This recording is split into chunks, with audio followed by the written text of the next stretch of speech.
This is a CBS 5 Sports special presentation. In this football town, the history demands greatness. A thirst for championships that is embedded deep in the culture of the San Francisco 49ers. Last season was a ferocious campaign that restored the Niners to their rightful place among the NFL elite. Under the direction of head coach Jim Harbaugh and led by a powerhouse defense, the NFC West champions were just short of a return to the Super Bowl. And now they intend to finish what they started. We understand we're not going to get content. We understand that it's going to take step by step to get back there. We're just not going to leap there from game one. So, we'll be ready. Tonight at Candlestick Park, the 2012 football season kicks off as the San Francisco 49ers host the Minnesota Vikings right now on CBS 5.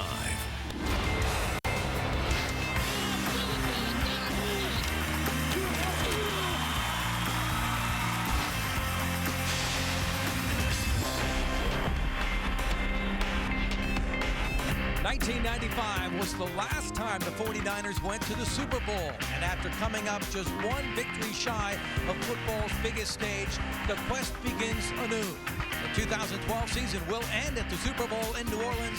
It begins tonight in San Francisco as the 49ers host the Minnesota Vikings. Good evening, everybody. Alongside Tim Ryan, I'm Dennis O'Donnell, and the 49ers are back among the NFL's elite teams. They are so good, in fact, that Jim Harbaugh is going to have to come up with a new strategy because the underdog role isn't going to work anymore. Well, I don't know how much he used the underdog role about halfway through the season last year. Believe me, the other 31 teams knew how good this 49er club was. CAF's AP Coach of the Year in Jim Harbaugh. He is a terrific motivator. He's got a very good staff. And I think playing 15 years, Dennis, at quarterback in this league, he's got street cred that the players really tap into and subscribe to. And I think the motivating factor, clearly, Tim, for the 49ers is that NFC Championship game. It's a game they 49ers believe they should have won. Watch it. I didn't watch it. We felt like it was ours to lose, especially after we beat the Saints. We felt like it was ours to lose. We felt like the Saints were and Green Bay Packers were the two best teams in the playoffs, and once they both went down, we felt like it was ours to lose, and we let it slip through our fingers. So what do you have to do to get to the Super Bowl? You have to get better, and it appears that the 49ers addressed some needs in the offseason. Well, the big need was wide receiver. I think when you look at this team, led by their defense, which was outstanding, the special teams were outstanding. Now they're fully loaded in terms of the wide receivers, but there's still some question marks. We all know how good Randy Moss has been throughout his long career. He was out of football last year in 2011. Mario Manningham, the 49er fans familiar with him, what he did in the regular season against this 49er team, and then, of course, the huge catch in the Super Bowl. Very good signing. I think Michael Crabtree, with a terrific offseason, Dennis, is poised for an outstanding year. And then A.J. Jenkins, first-round pick. A lot of conjecture on this guy if he was drafted too high. Beauty's in the eye of the beholder. He had a terrific season at Illinois last year. Okay, the Minnesota Vikings, Tim, they hope to be the 49ers of 1 year ago. Surprise everybody and have a good season, but it appears they have a much higher mountain to climb. Well, they do. A 3-13 team last year. They've got problems at quarterback. Christian Ponder in year number 2. Last year, 13 touchdowns to 13 interceptions. They've got their best player in Adrian Peterson, who's hurt, may not be available for the opener. And then you look at them on defense. They had a lot of problems in the secondary. They tried to address that via the NFL draft.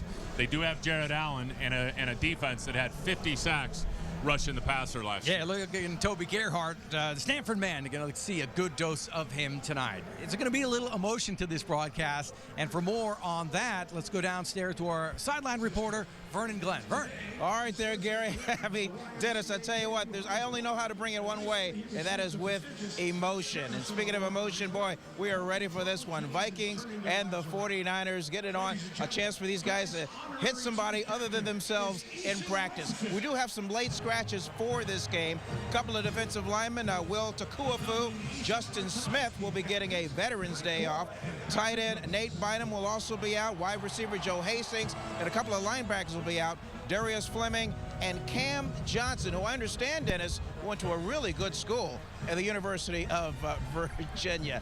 Before we send it back upstairs, I mean, should be a good one. I'm really pleased to be a part of it. I'll be in regular clothes, pacing the sidelines along with these guys who are out for the game. Guys? All right, Vern Glenn, thanks a lot downstairs. We're expecting a nice night, a little breezy here in the booth, so it will be likewise on the field. Tonight's game is a sneak preview of the regular season matchup that will take place in Minnesota on September 23rd. So, I don't know, don't expect either coach to show any cards tonight. In his first season, Jim Harbaugh led the 49ers to a 13-3 record, their best mark since 1997. He is the reigning NFL Coach of the Year. Leslie Frazier had a much tougher time, Tim, in his first full season as an NFL head coach with a 3-13 record.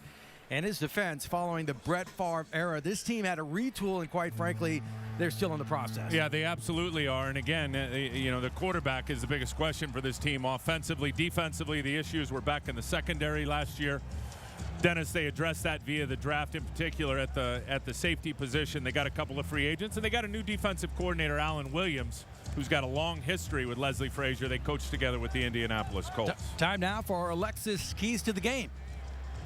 Well, I think you look at pass protection. You look at this 49er offense last year, in the 14 games that they won, I think it was 24 sacks they gave up. The 4 games that they lost, it was 28 sacks. And they will have a big task against this Vikings pass rush today. Plays at 20+. I think the big thing when you look at this team offensively is they weren't explosive in the passing game. We talked about the additions in terms of the receivers.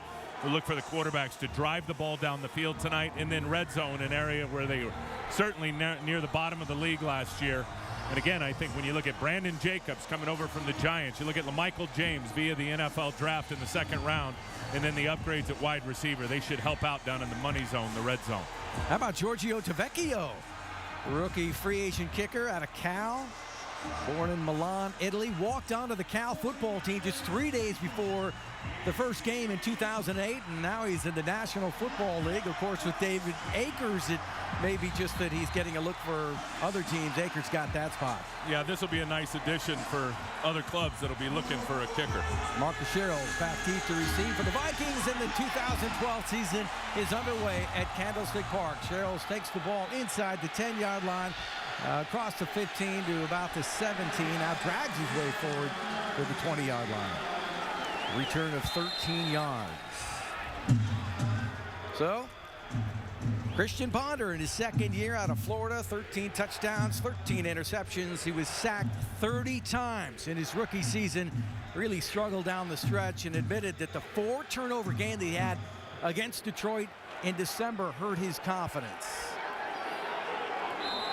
Florida State, Ponder went to, and that game is going to shake anybody's confidence, but he's had a wonderful offseason. And right away, they go to the Stanford game. Gerhard picks up about 3 yards, the 24-yard line, where he's thrown back by the 49er defense, one of the best in the National Football League. Navarro Bowman there with the stop for San Francisco. Well, and they got the 2, in my opinion, the best tandem inside linebackers do the 49ers in the entire National Football League, with Patrick Willis, 5 years, 5 Pro Bowls, and then Navarro Bowman. Last year, Dennis, first year as a starter, was named to the All-Pro team. They're the best in the business together. So no gain on 2nd down and 10. So nice job by the 49er defense. Gerhard remains in the backfield, play action. And he's looking downfield, and he's got this man, and that is the one threat that they have on that football team for Minnesota. If Peterson is not in the lineup, a pickup of 52 yards for Burton. Yeah, Stephon Burton, and Ponder looks left, which is a nice job of kind of holding the defense. I don't know what happened with Carlos Rogers. He was clearly in man coverage on Burton right there, and Burton got behind him. If that ball was put out on time by Christian Ponder and laid out in front of the receiver, that would have been a touchdown. Yeah, Burton, 2nd-year receiver, went from the practice squad to the 53-man, and they like his potential. Ponder has time, and he throws, and that one is dropped. Dropped by Jerome Simpson. Let's take a look at the Xfinity starting lineups. Vikings hope that Adrian Peterson will be ready to go by September 9th. In the meantime, it is the Stanford man, Toby Gittenhart. And I wouldn't be surprised if they didn't really limit his reps here in the preseason, Dennis. They don't have a viable replacement behind him in terms of a third back. This is the big pick right there. Yeah. Matt Khalil, third overall pick. You mentioned the sacks. They're going to hope that he shores that up. First offensive tackle taken in the draft.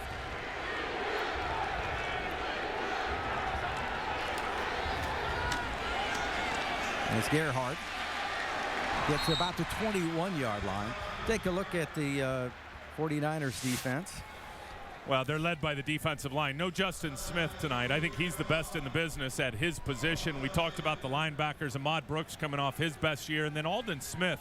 You look at those sack numbers and really trying to make the move as a full-time player, an every down player instead of just a situational pass rusher. And then the secondary, I think, is an area where they want to improve. 23 interceptions last year. But if there was any issues with this 49er defense, in my opinion, it was in coverage. 3rd down and 7.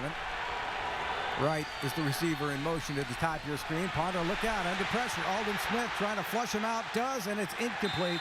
Looking for Gerhardt, but threw it at his feet. He had nowhere to go. Smart play there by Ponder. There was nothing doing. Well, he can throw the ball away outside the pocket. Now, the ball has got to get past the line of scrimmage. That's one deal, or it's intentional grounding. Aldon Smith coming from the left of your screen from a stand-up position.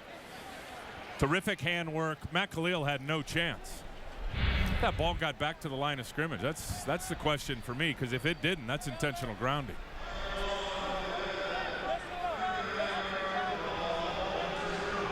So it'll be a 39-yard attempt for Blair Walsh.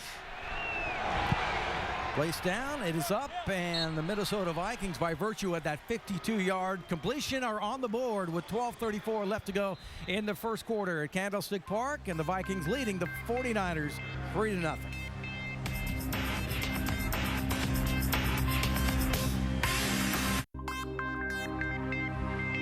Tonight's coverage of 49ers preseason football is brought to you in part by Lexus. The Lexus Golden Opportunity Sales Event is here. By GoPro, the world's most versatile camera. Be a hero. GoPro.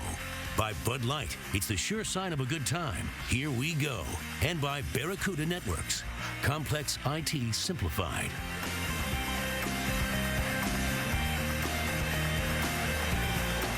Well, they're all bundled up. As I mentioned, the sunshine's still out here at Candlestick Park, but they're ready for some football. It's unbelievable. You go 20 miles south of here, it's 40 degrees hotter. The linemen are digging this. Nice golf weather down there, huh, Tim? Woo. Yeah. The Rock Cartwright back deep to receive, and LaMichael James as well for the 49ers. Exciting player out of the Pac-12 in Oregon, and big expectations for him. I think some people were surprised, Tim, that the 49ers made that pick, because Kendall Hunter is a similar type of football player. But James is awfully exciting, and he takes the football and brings it out. Across the 10 to 15, brought down shy of the 20-yard line, and that is where the 49ers will take over. Alex Smith, starting at quarterback, will take a timeout and come back.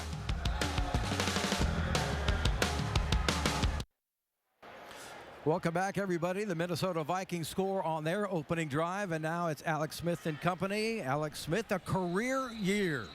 3,144 yards, 17 touchdowns, 5 interceptions, and a career-best 90.7 rating. Well, in 5 fourth-quarter comebacks. That was the beauty of Alex Smith's year last year. Look, Dennis, he managed risk, is better than any quarterback in the NFL, and I promise you, watching a lot of their games and doing some of them, if there was a wide receiver that was running a route and there was a defender that was hugged up to him, Alex just wasn't going to try to slam it in there and risk a turnover. Yeah, you mentioned those come-from-behind victories, the 4 in the regular season, and, of course, the one against the New Orleans Saints. But those 4 in the regular season tied Joe Montana's franchise record. Pretty good company.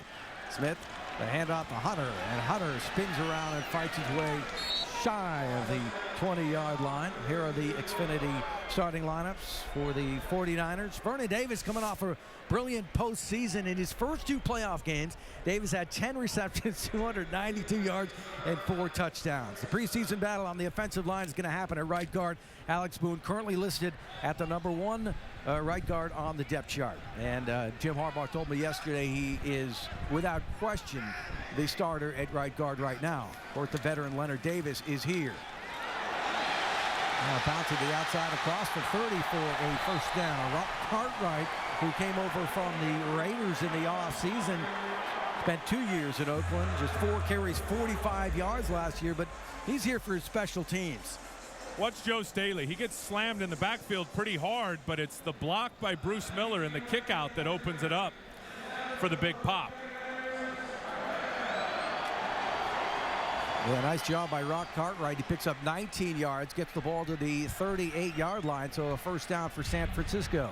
Ginn and Crabtree, the receivers at the top of the screen. Moss is in the game, and Hunter not much doing as he just gets back to the line of scrimmage. Take the look at the Xfinity starting lineups for the Minnesota defense. Keep your eye in the battle early. Now, Jared Allen isn't playing, but if he was, it'd be a nice test for Joe Staley. Probably could have had 30 sacks last year if you look at some of the ones that he missed. Yeah, he led the NFL in sacks with 22, just shy of the record. E.J. Henderson was a victim of the youth movement, so Chad Greenway now the leader of the pack at linebacker.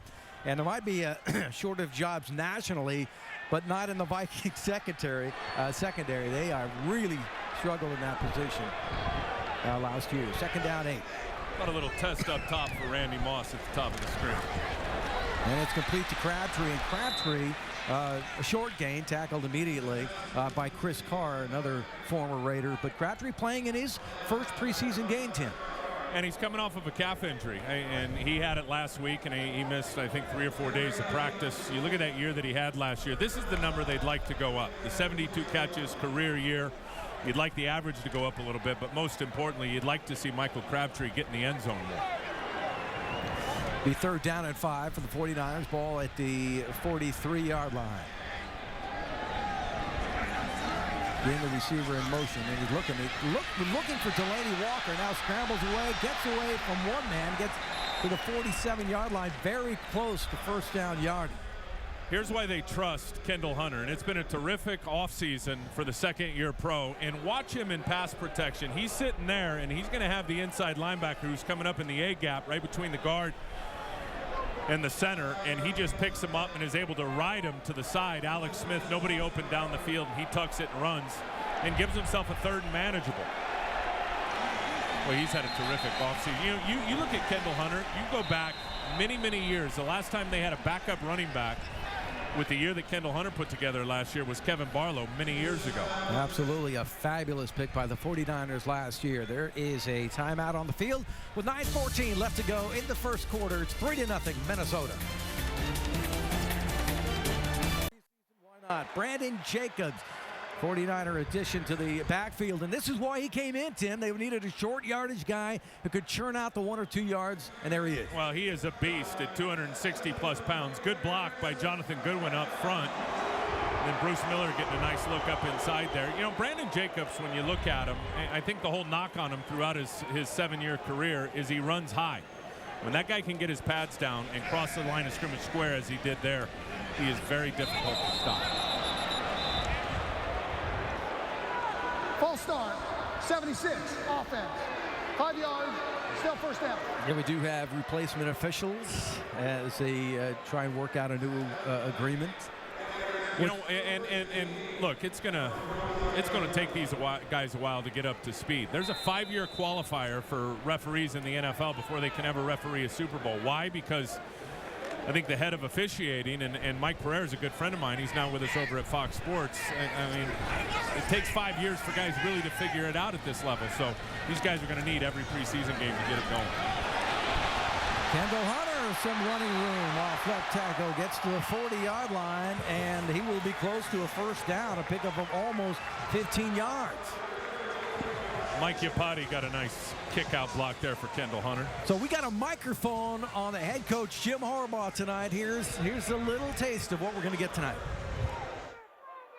Hey, you got, measure that, measure that, measure that, measure that, measure it, measure it. I want that measured. Measure that. I know we're going to measure this. I think he wants it measured. It's preseason football. 7 times he said that. So a gain of 14 yards on the play by Kendall Hunter. So it's second down, and there's the first down by Jacobs. And he's going to get a lot more inside the 30, inside the 20, and finally pushed out of bounds at the inside the 19-yard line. Jamarcus Sanford may have saved a touchdown right there. Pick up 22 yards. There was one wide receiver on the field. This is classic 49er style. The whole league has gone spread. The 49ers have gone big with the heavy tight end packages. Watch the block down, the kick out, and then the lead up there for Bruce Miller. Red zone offense presented by Barracuda Network. Became the strength for the 49ers last year. Again, I think that's why Jacobs is going to be so valuable here for the 49ers. I don't think Mistrail Raymond, the safety who was trying to fill the hole there, wanted any part of the big fella. So we got a timeout on the field with 7:17 now left to go, and the 49ers on the move on their opening drive, trailing 3-0. Tim, there are the Barracuda red zone numbers. The Niners scored when they were in the red zone, but you see that number down there, 30th in the NFL. That is where they need to improve. Absolutely, and in particular, when you get to the postseason, you got to score points. And field goals are great, and they've got a great defense, and they were able to win a lot of games. The bigger the game gets, when you get to the playoffs, you got to be able to punch those in for touchdowns. Kyle Williams in the game at receiver for the 49ers at the bottom of your screen. Brett Swain, the receiver on the top. Delaney Walker, the tight end, in motion. Smith under pressure, and he throws, and he gets it to Kendall Hunter, and Hunter inside the 10-yard line and close to another 49er first down. Great job by Alex Smith. Great vision by Alex Smith. Alex is terrific at the blitz. You go back and look at his numbers and watch his eyes. Now, this is a jailbreak coming right in his face, and he knows he's got Kendall Hunter, who's going to release right into the hole right there, and a nice catch by Kendall Hunter, reaching out with his left hand to pick it up. Picks up 9 yards. It'll be 2nd down and 1. So impressive opening drive for the 49ers. Randy Moss, this is his zone, Tim. He can throw it up. He can out-jump anybody. And he's at the bottom of your screen. On 2nd down, and it's Jacobs. And he gets the first down. Nice showing by the first-year 49er. Nimble feet. Yeah, you see Jasper Brinkley, the middle linebacker, come flying in there. Brandon Jacobs saw him, put his right cleat in the ground, and made a nice little cut to pick up the first down. He brings a lengthy postseason resume here to the 49ers, doesn't he? Had him in the studio after he signed. He said he really felt that he was wanted here by the general manager, Trent Baalke. 56 touchdowns. Well, first down for the 49ers. Swain at the bottom, and Kyle Williams at the top of your screen, and it's Hunter. And Hunter inside the 5-yard line, down to about the 3.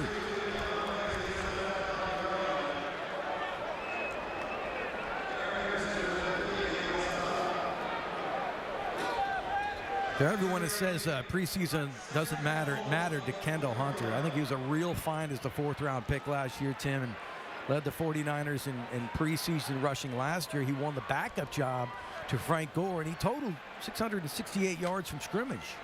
And I think that's why people were a little surprised the way the 49ers drafted. Swain, Walker, and Williams. And they throw it up for Brett Swain, and it's a touchdown, 49ers. How about that? 4th year out of San Diego State.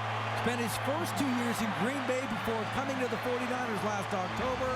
7th-round pick by Green Bay in 2008.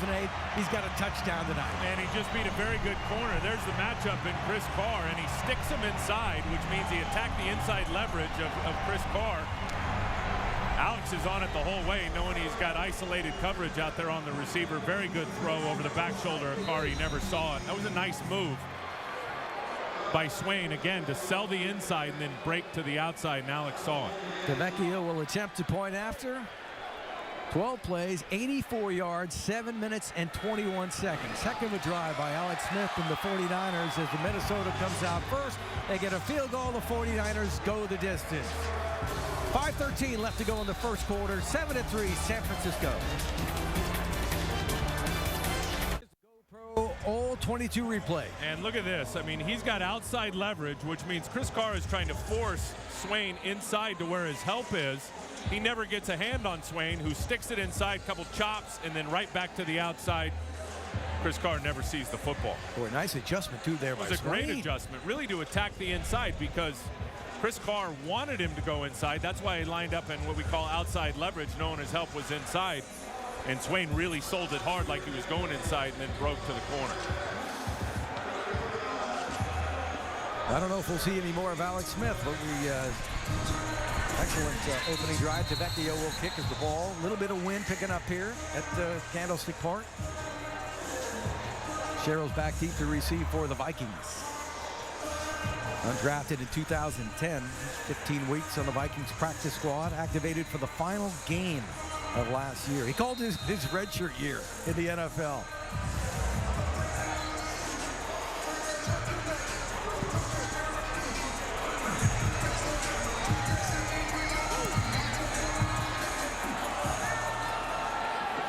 Nice kick by Tavecchio into the end zone. Drill's going to bring it out across the 20, and he is brought down there. So return to 25 yards. 5:07 left to go. We'll be back.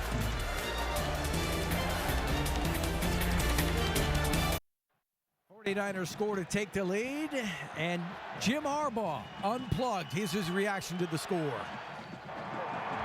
Hey, nice running, Rock. Nice running. Come out a little flat. Yeah. Nice job. Nice job, big guy. Talking to Rock Cartwright, who had a nice run. On that drive, 73 yards rushing for the 49er offense. The big pop by Brandon Jacobs. Rock Cartwright had a nice one. Kendall Hunter as well running good. So Ponder will remain at quarterback for the Vikings on their second possession. Gerhardt with the football tries to get outside and does. Gerhardt is a nice, I mean, if you're not going to have Adrian Peterson, then Gerhardt is a nice guy to have. But let's face it, Peterson's one of the best in the NFL. What's your insight into when he might be back? I would forecast probably week 3 when the 49ers travel to Minnesota. I highly doubt Adrian Peterson. Now, you got to protect Adrian Peterson from himself. He is such a workout warrior. You got to be real careful with that ACL. We've already seen several guys with ACLs last year that have retweaked those knees in training camp. Pick up a 3 yards. Ponder play action, has time. Now under pressure, gets away. Smith trying to track him down, and finally he's brought down by Patrick Willis. Just shy of the 30-yard line. It'll bring up 3rd down. And life will become a lot easier for Christian Ponder when Adrian Peterson comes back. And Gerhardt did play well last year, almost 5 yards a carry, but Adrian Peterson, Dennis, is the best in the NFL. And remember, that knee injury came late for him towards the end of the year against the Washington Redskins. Yeah, 109 carries, 531 yards. That's a 4.9 average for Gerhardt. But as you mentioned, Peterson is the best. 3rd down for the Vikings. Ponder, quick pass, and it's complete. And complete to the tight end, Kyle Rudolph, for a 1st down for the Vikings. And this is easy for the quarterback, Christian Ponder, because he knows it's just a choice route for Kyle Rudolph, the tight end. Dante Whitner's lined up on him, the strong safety. He's playing on the inside, and Kyle Rudolph cuts to the outside, and it's pitch and catch for Christian Ponder. He's a good player last year, Tim. He, second-year tight end, dropped just one of the 37 passes thrown to him in his rookie season. And it's Gerhardt. Gerhardt, a little bit more room, gets across the 40 to the 42-yard line. The 1st and 10 line presented tonight by Mazda.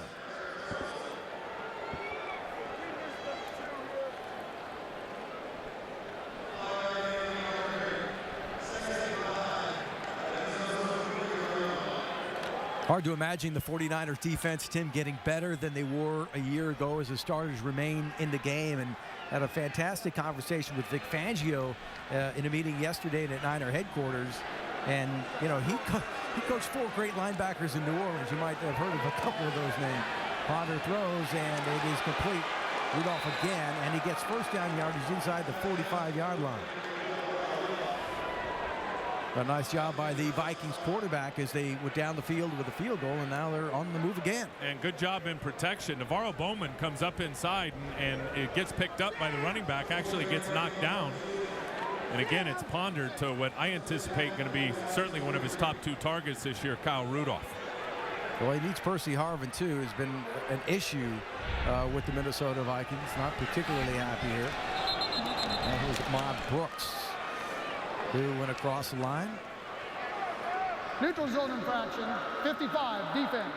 5-yard penalty, still 1st down.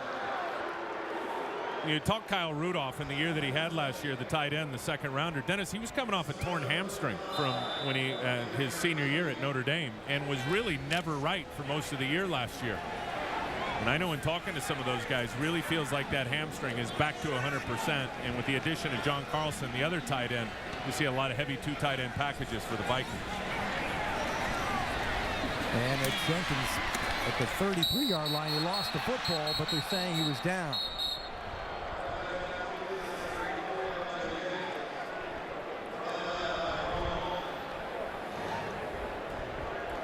Tight split by Michael Jenkins. Usually it's going to be some type of a crossing route, and that's exactly what it is. They crisscross up inside. And Navarro Bowman playing some off coverage. Couldn't get him down before he got to the first down sticks. Ponder 4 of 6 for 81 yards. He moves the chains once again. First down for the Vikings. And now Ponder's going to run with the football and goes forward inside the 30 to the 28-yard line. Picks up 4, close to 5 yards. Patrick Willis makes the stop for the 49ers. But I was touching on the linebackers there that Fangio had in New Orleans, but he thinks potentially that these 4 linebackers could reach that kind of stardom that he had in New Orleans. I promise you, none of those linebackers as rookies had 14 sacks like Aldon Smith. And Aldon now starting. Whoa. Quick pass over the middle, and it is incomplete. Burton, the receiver who caught that 52-yard pass, incomplete that time. It looked like he had his hands on it, but he might have seen a red jersey coming. Well, the 49ers will rock you, and this goes right over the outside linebacker, Paris Harrelson. Ball was a little bit high, but Ponder had to put it high because of the drop of Paris Harrelson. Burton wanted no part of that with those red jerseys. Absolutely not. And that'll bring them 3rd down and 6.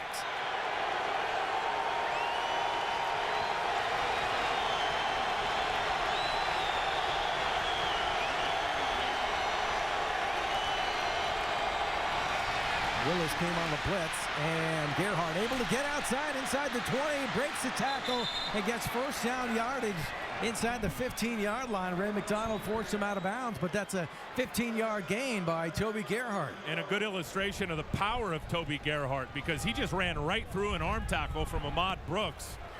You're going to watch Ahmad Brooks coming right into your screen here, runs right through that arm tackle. Ahmad didn't get his head in front, and then the same thing for Deshaun Goldson. As tacklers on defense, you got to get your head in front of the ball carrier. If you don't, and especially if they're power backs like Toby Gerhardt, they call those arm tackles that backs are going to run right through them. Certainly 5 carries, 29 yards for Toby Gerhardt as the Vikings have a first down. That's the end of the first quarter here at Candlestick Park. We got a football game as the Vikings score on their opening drive. The 49ers counter with a touchdown, and now the Vikings knocking on the door. San Francisco leading Minnesota 7-3. Well, you probably are familiar with Toby Gerhardt, of course. Played down on the farm, and you could have called him touchdown Toby, I think, there as well.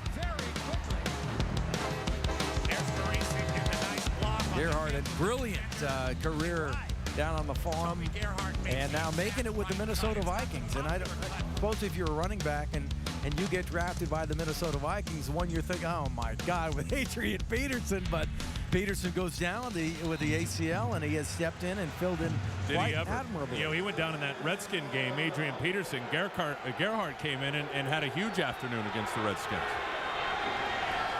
First down for Christian Ponder and the Vikings, and they hand it off inside the 10-yard line. That's Lex Hilliard with his first carry of the day for the Vikings. He's a load, 5'11", 240 pounds. And they can cross-train him. He can also play fullback, as he did for the Miami Dolphins last year. And he's battling, they say he's battling Jordan Todman for that 3rd running back spot behind Peterson and Gerhardt, which, you know, depending on how long Peterson's out, could be the 2nd running back spot. Strong special teams player as well. Picks up 4 yards. It'll be 2nd down and 6. Vikings trailing the 49ers 7-3. They scored 3 points on an opening drive, and this is their 2nd possession. Ponder, good protection. Throws into the end zone and throws high, and I think he did that on purpose. It was good coverage over there by the 49ers. Carlos Rogers wasn't having any part of it. He knew the route before the receiver ran it. It's out here, and he's going to run to the Going to go inside and then go to the corner. And look at Carlos. He's just shadowing him the whole way. Carlos Rogers knew exactly what the wide receiver was going to run. Good play by Ponder, not trying to force it in there. Yeah, what a steal Rogers was, wasn't he, for the 49ers? 6 interceptions, a career high, 18 passes defended. Not bad for a guy who they said couldn't catch, right? Yeah. Ponder throws on 3rd down, and that is incomplete. Threw it behind, slightly behind Jenkins. Might have been a catchable football, but it'll bring up 4th down. Ponder's looked okay. I think he's avoided some good pressure, and he had converted 2 of 3 third downs coming into that one. Yeah, that ball was behind Jenkins right there. Now, who knows? He probably catches it, doesn't make the first down, gets tackled short of the sticks by Terrell Brown, but not a good throw. Walsh's kick from 26 yards out is good. And with 14:06 left to go here in the second quarter, the Vikings within 1. They trail the 49ers 7-6. 13 plays, 68 yards, 6 minutes, 7 seconds, culminates in a second Vikings field goal. We got an injury update. Let's go downstairs to Vernon Glenn. All right, Dennis, so on that drive, earlier in that drive, Aldon Smith came limping off the field, holding his hip. He sat on the bench. He had a towel over his head. Trainers were looking at him. I do not know the status of him as of yet, but if you saw during that drive, he did not go back. It looked like he was in a little bit of pain, and it looks like, as I look to my right, it might be time for the Colin Kaepernick show. We'll take a look at that one. Back upstairs.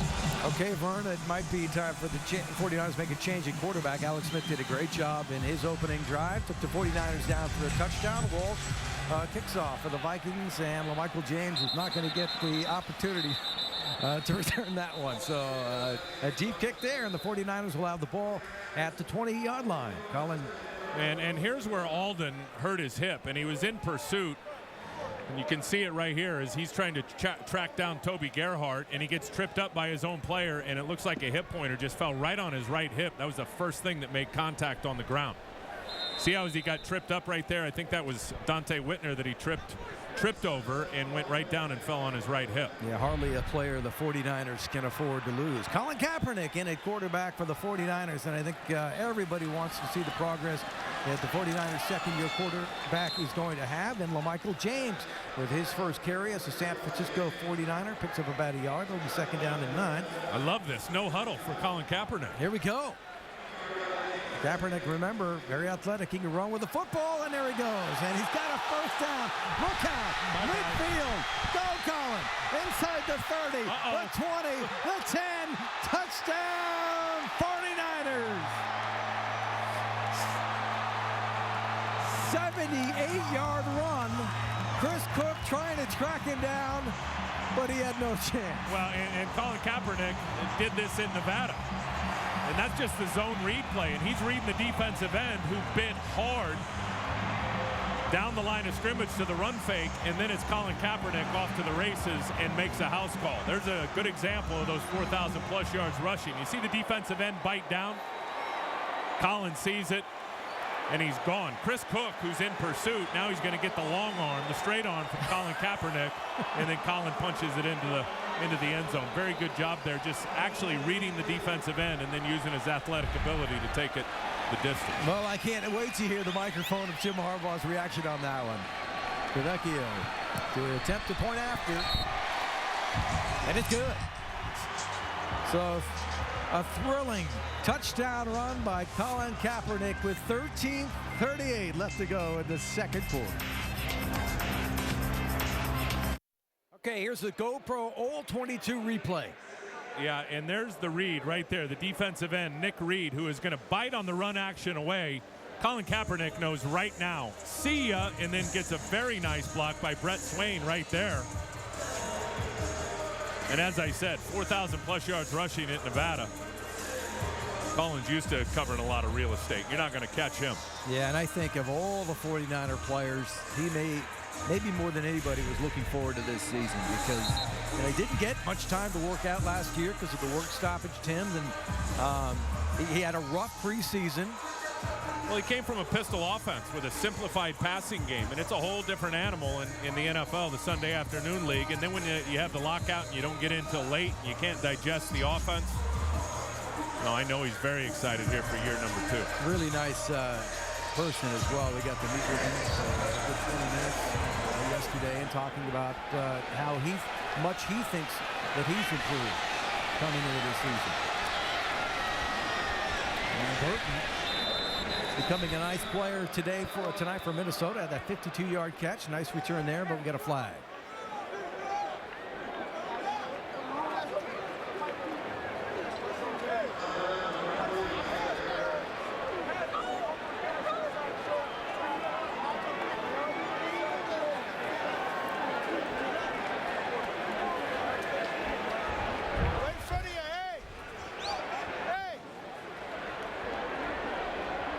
During the return, holding 34 of the return team.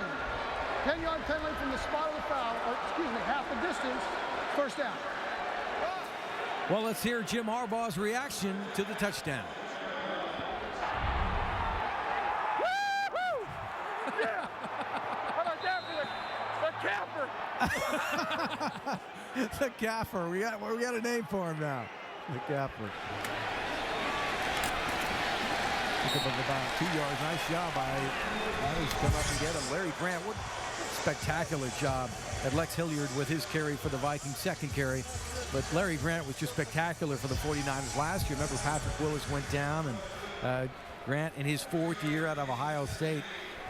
I was surprised he didn't get any action in free agency. He was a restricted free agent, and as well as he played last year, I thought for sure, Dennis, the team would put an offer on the table and give a 7th-round pick for him. Now, the 49ers would have an opportunity to match it, but he had no action, which really surprised me. Red now quarterback for the Vikings, and he gets away and picks up some first down yardage across the 20 to 23-yard line. Silkawaga pushes him out of bounds, but Fangio was talking about that yesterday as well, Tim, that he was surprised that nobody came after Larry Grant, and that certainly helped out the 49ers because Grant, as I mentioned, when Patrick Willis went down with a hamstring pull, he had 29 tackles, 2 sacks, and he defended 5 passes in 3+ games as the starter. No, he really played well. And again, not to be redundant, but a team could have put an offer on the table. The 49ers certainly had the right of first refusal to match it, but he brought no offers back. Well, Joe Webb, the Viking quarterback, is a pass-run threat. He's just got an example of what he can do with his legs. The pass underthrown, intended for Jenkins. Rodgers over there on the coverage for the 49ers.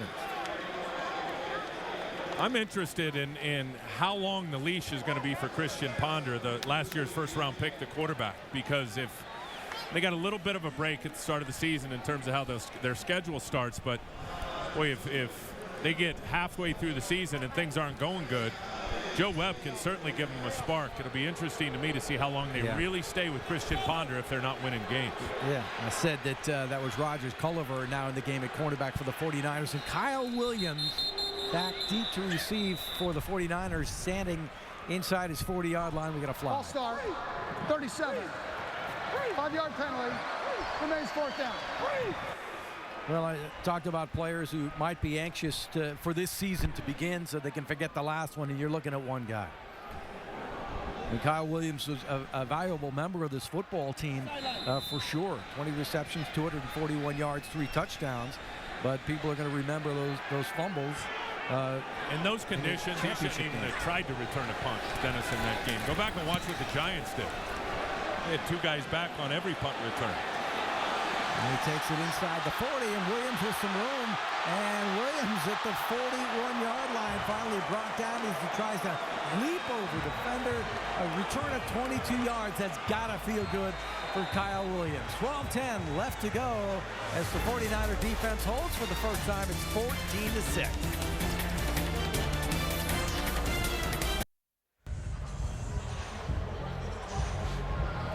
All right, Aldon Smith, who came off the field with that hip injury, was wheeled off the field just moments ago. We do not know, again, the nature of that injury, what they're doing. We don't know if it's x-rays or whatever, but anytime you're wheeled off the field, guys, it ain't good. Back upstairs.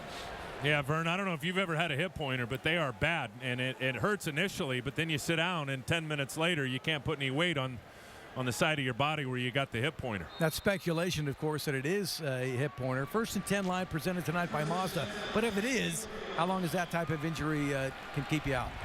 It depends on how bad the contusion is, but if there's nothing broke, I don't know, a couple weeks.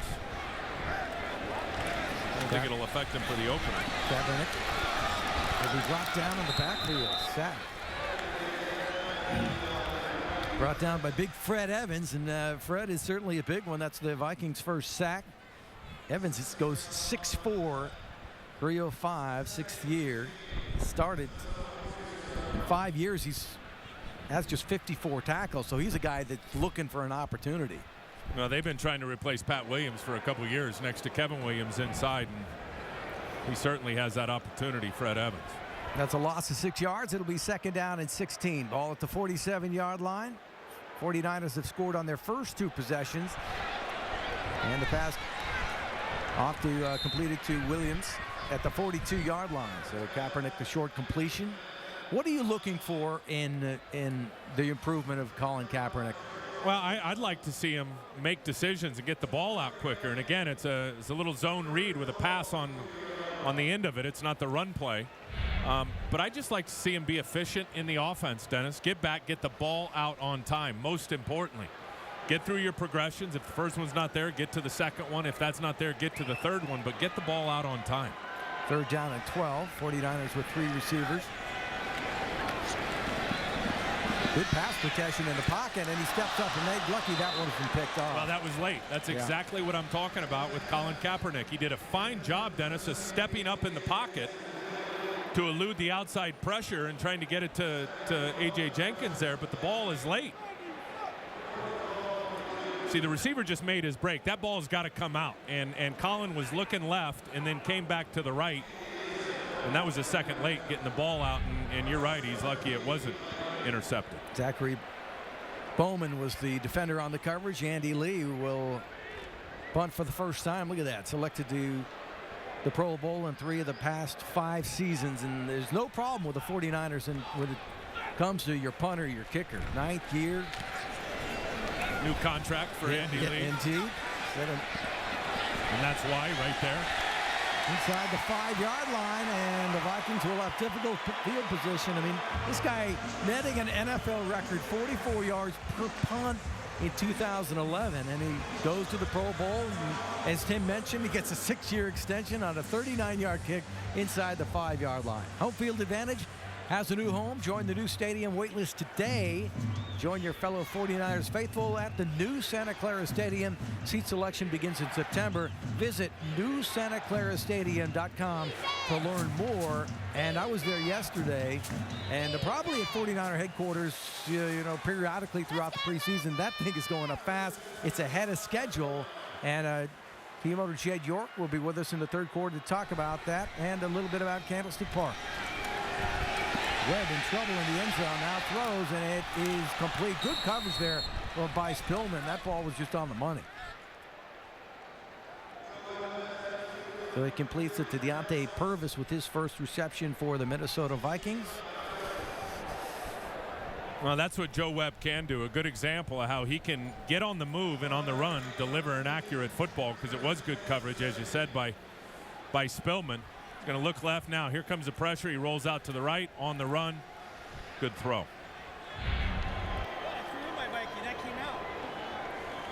So first down for the Vikings as they begin bringing some of their second string and third string backs. Lex Hilliard with the carry. Hilliard with his third carry. Last year, 16 carries, 41 yards and a touchdown. Hilliard came over from the Dolphins, where he spent 3 years there. And he picks up 4 yards. Second down for the Vikings. Vikings able to get field goal on their first 2 possessions, stopped by the 49ers on their last one. And it's Hilliard again. Hilliard cuts back, gets across 20 to about the 22-yard line. That'll be well shy of a first down. It'll bring up third down. Make sure to stick around for our Toyota halftime show coming up. Vern Glenn with a special look at the progress of the new stadium in Santa Clara. It really is incredible. If you're over there, you get an opportunity to look at it. 2 months, that thing's 12% done already. Yeah, ahead of schedule, as we were told by Bob Lang. Came up in the booth before the game. 8:49, clock ticking along here in the second quarter. Glad you could join us, everybody. Tim Ryan, Dennis O'Donnell, Vern Glenn on the field, and the 49ers coming out strong. Under pressure and incomplete. DeMarcus Dobbs with good pressure, but he went low. He actually hit Joe Webb below the knee. You can't do that. Now, you can reach out and grab him, but you certainly can't lunge with any force. Here's Dobbs wearing number 40. He's going to get tripped up right there. That's actually illegal action, it looked like to me, because he just did reach out and wrap Joe Webb up around the legs. He didn't launch into him. Dobbs, good story, as you mentioned, wearing number 40 because he is listed now as a tight end. He's doing double duty now for the 49ers. Great story. Made the team as an undrafted rookie last year. Kyle Williams had a 22-yard return the last time. And looking for more, this time dragged down from behind at the 42-yard line. Andrew Sandejo makes the tackle. Punt of 42 yards, a return of 7. The 49ers lead 14-6. Young, back to throw. In trouble, he's going to be sacked. No, gets away.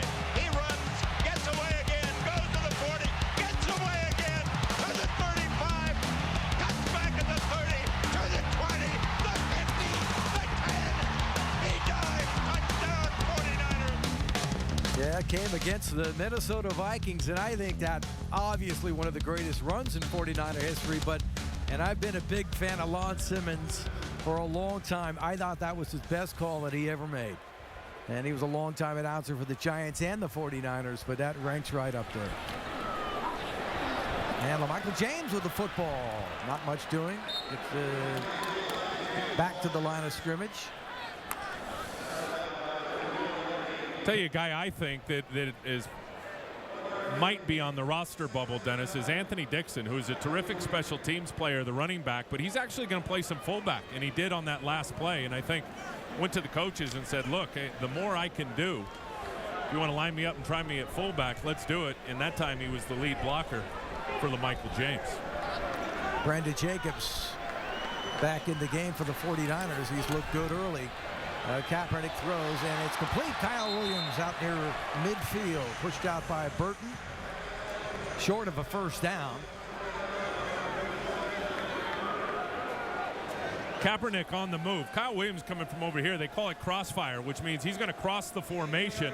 The linebacker peels off of him. The corner's got him in man coverage, and he just can't catch up. Well-executed play from quarterback to receiver in terms of the timing. It'll be third down and a yard. And this is Jacobs' territory, isn't it? And he gets the first down. So far, I think the 49ers are thrilled with what they see from their new acquisition from the New York Giants. He's going to be their short yardage guy, and it's working out today. Tyrone McKenzie makes the stop, but moving the chains. Well, they've got over 160 yards rushing already in this game. There's 7 minutes to go in the second quarter. There it is, 3 yards short of 160. $157. Well, despite having all the new weapons and the receivers, it's still a run-first football team. It's not the West Coast offense, it's the Midwest offense. There you go. Swain and Williams are receivers for the 49ers on first down. Anthony Dixon at fullback again.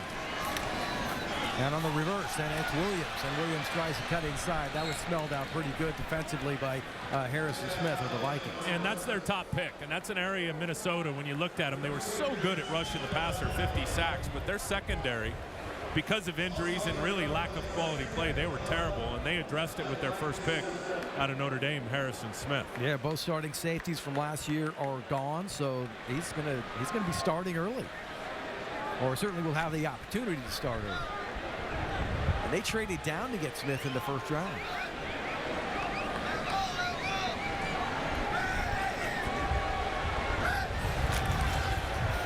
And it's Rock Cartwright getting the carry. Cartwright inside. Nice move by Cartwright inside the 45-yard line. Nice patience. At the 42, exactly. Yeah. By Rock Cartwright, because that play had nothing written all over it. And watch, there's the left tackle. There's no movement. Rock Cartwright just kind of bides his time, patient, waits for a little crease to open up, and is able to pick up 4 yards. Yeah, in 10 years, He's returned 231 kicks. He's recorded 93 special teams tackles, and he's a good running back. So again, it's a case, I think, for versatility breeds value.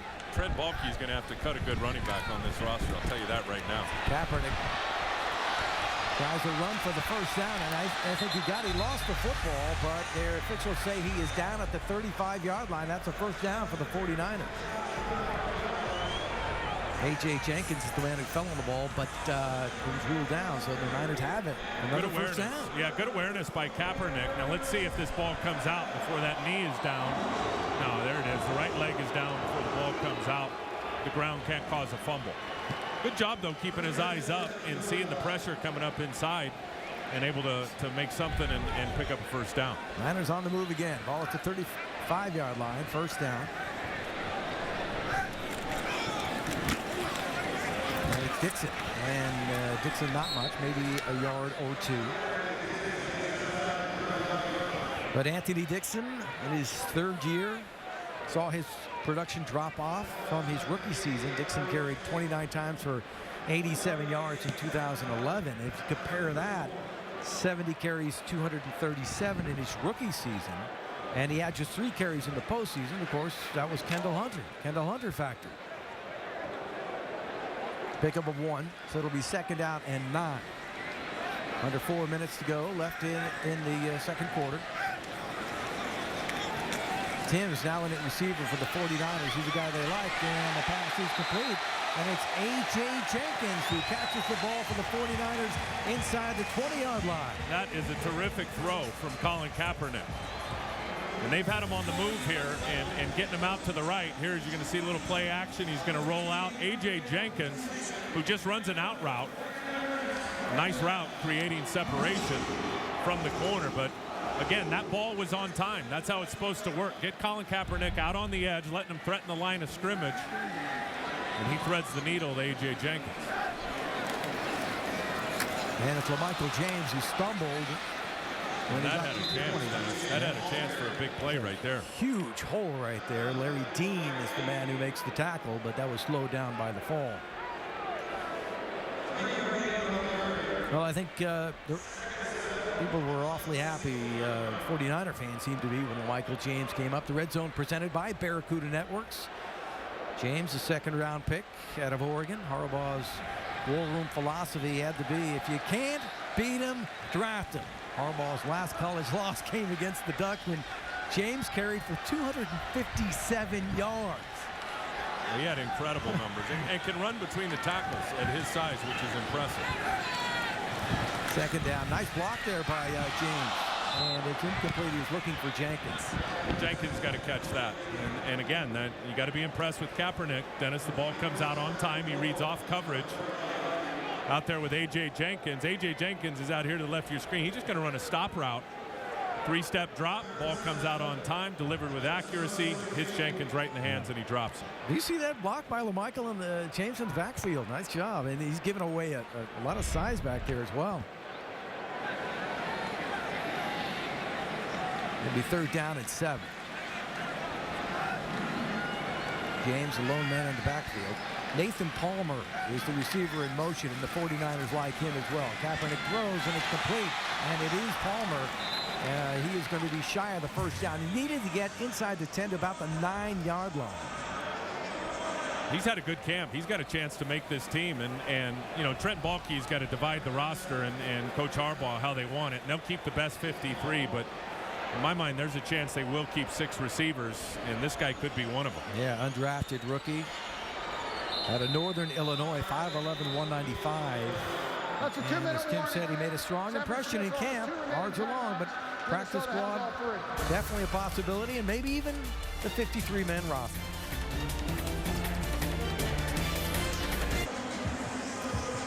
Welcome back, everybody, where the 49ers leading the Vikings 14-6 at the 2-minute warning, and they have set up for a field goal. It's fourth down and 2, and Harbaugh went for it on fourth down at the beginning of the game on 4th and 1, but now he's on his side of the field too. On exactly. The minus 50, which was interesting. So Tavecchio will attempt a 29-yard field goal.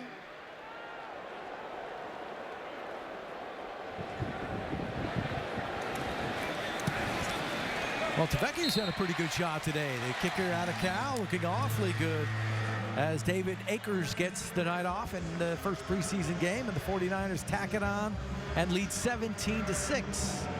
And Toyota do the math stat. The 49ers committed only 10 turnovers, 5 fumbles, 5 interceptions in 2011.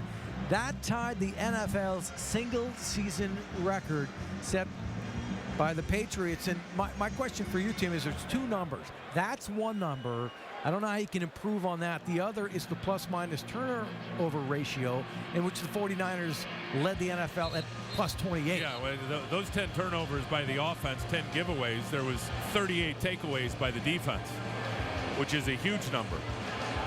And all to me, a lot of that is certainly about their pass rush and their ability to get to the passer, but they're such big hitters. And they knocked the ball out more than anybody in terms of forced fumbles. 23 interceptions on the year, but more forced fumbles as a defense than any other team in the NFL during the 2011 season. And Justin Smith was saying he thinks the 49er defense will be better. I mean, because all the OTAs that happened, he said you can actually see the guys coming in, staying here in the offseason, and working on the things that they thought they had weaknesses in to be better. I also think Dennis Parrish-Cox is a huge addition to them. Parrish-Cox let go by Denver, and the 49ers have him on the roster now, a former 5th-round pick. Vikings will have the ball at the 27-yard line.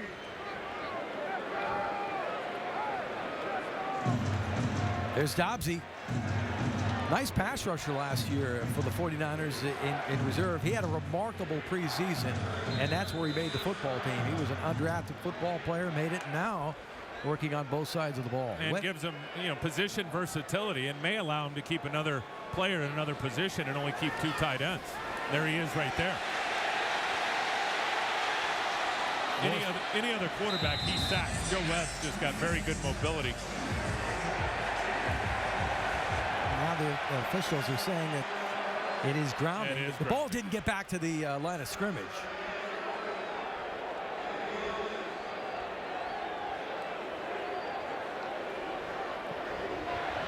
There is no flag on the play. 38 was in the area and could have caught the ball.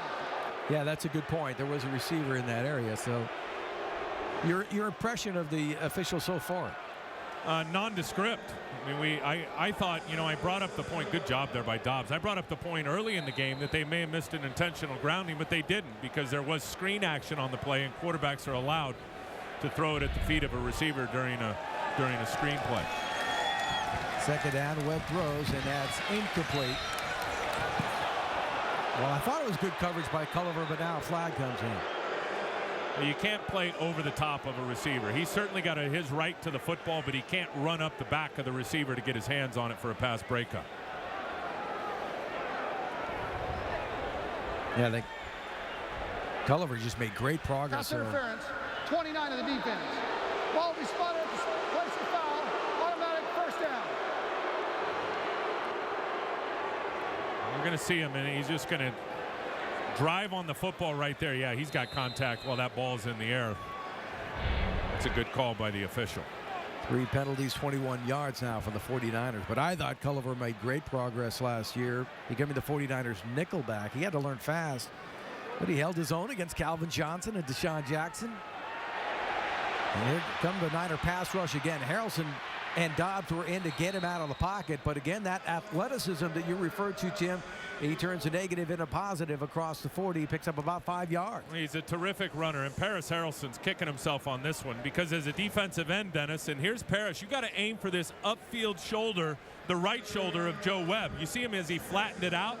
As soon as he flattened it out on his rush, Joe Webb saw it and went out the back door to the side. And Paris Harrelson, if his aiming point is better and he goes for that upfield shoulder with the help inside, that's a sack. Yeah, instead he picks up 3 yards, second down and 7. Webb throws, and it's complete. Wow, nice job. As Hilliard had the football, but Parrish-Cox, and that's the guy you were talking about, that the 49ers might have got a steal having this guy on the roster. Well, he is big now, and watch his recognition on this quick swing route out there to Lex Hilliard. He just knifes through his ankle. First charge time of the half. The 116. 30-second timeout. 1:16 left to go, and Vikings sensing an opportunity here. But Cox with the 5th-round pick by Denver in 2010. He's looking at this camp, Tim, as a chance at redemption. He's had to overcome legal issues, several of them. He was released by Denver last year, so he was out of football. Former college teammate of Kendall Hunter, but we met with him yesterday, and he talked about the things that he's been in trouble with, and seeing this as a maturation process. He's gotten through this stuff, and he's ready to play football, and I think the Niners are happy to have him here. And you look at the size of him, and we call it big nickel, where a lot of people will play with an extra safety, and they call it big nickel. Well, you can keep him on the field and all your nickel stuff against the big 2 tight end packages and get away with it because of his size. Well, look out, he's not going to get away this time. It's Dobbs and Ricky Jean-Francois, or Paris Harrelson, excuse me, and Jean-Francois. I think he was going to step up, and then Ricky Jean was right there. San Francisco, that's their second charge timeout of the half. Will be a 30-second timeout. Good job keeping his eyes up on the quarterback, and is able to shed the offensive guard and get in the face, and then he gets the quarterback, and then get some help from Paris Harrelson from the backside. Yeah, Ricky Jean, I think, is another one. You know, Harbaugh likes to say next man up when somebody goes down. Well, when Isaac Sopoaga missed his first game last year, Francois stepped in against Tampa and dominated. The Niners won that game 48-3. And then he came up with some peanut butter jelly time dance. Have you seen that? I have not. I don't think you're missing. I want to? No. Okay. That will not be part of the broadcast. The Vikings have to punt. A good job by the 49er defense to hold. And Williams takes the ball at the 25-yard line. And that's where San Francisco will have it with 58 seconds left to go. An impressive first half for the 49ers, who lead the Vikings 17-6. Kaepernick will remain at quarterback, and which is no surprise, because Jim Harbaugh told us yesterday that he wanted to get a good long look at Kaepernick. He told me that all 4 quarterbacks would play tonight, but I think this guy is the guy he really wanted to get a lengthy look at. He needs game reps, Dennis. I mean, you can do all you want in practice, and you can make the right reads, and everything's good. You don't have 11 guys trying to blow your ear hole out. It's a whole different game when you're playing for real. So game reps would be great. The more the better for Colin. And it's LaMichael James. Across the 35 to the 36-yard line. And the 49ers trying to hurry up now as the clock continues to tick, approaching the 40-second mark.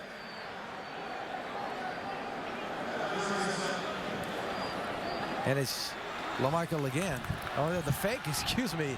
That was such a good fake. It had me going. And Kaepernick kicks across the 40 to the 44-yard line, shy of a first down, and the clock stops with 32 seconds left. Third and final timeout of the half. Be a 30-second timeout.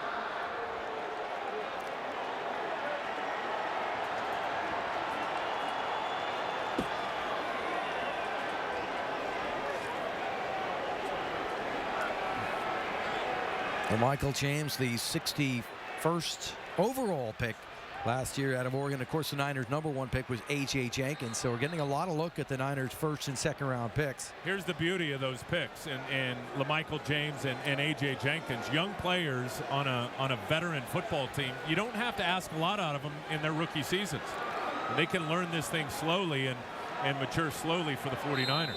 That's a great point. Very luxurious position to be in for LaMichael James. I'd love to see him take a shot right here. Typically, this is where teams do it, right in the middle of the field.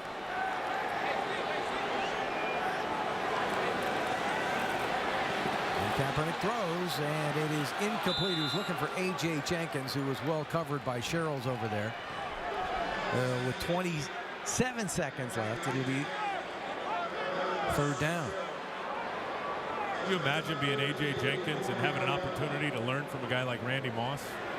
14 years in the league, and everyone has always thought of Randy as just a go route guy that just runs down the sideline and you throw him the deep ball. He is so bright in terms of his football intelligence and has so much to offer all these wide receivers. Absolutely. Here in San Francisco, and especially the young guys. He's given his advice to Randy Moss's advice to Jenkins is treat your body like a new car, as well as showing him all the routes and things, and that will do it for the 49ers, who cannot stop the clock. Rock Cartwright carries the ball for San Francisco. They'll try and get off one more, and they stop the clock after they picked up the first down. So with 11 seconds, they go one more. Well, you love the situations. They can get all these opportunities, but I love the big fella right here, Leonard Davis. Signed not long ago, 11 years in the NFL. Dennis, he's got his weight down to 355.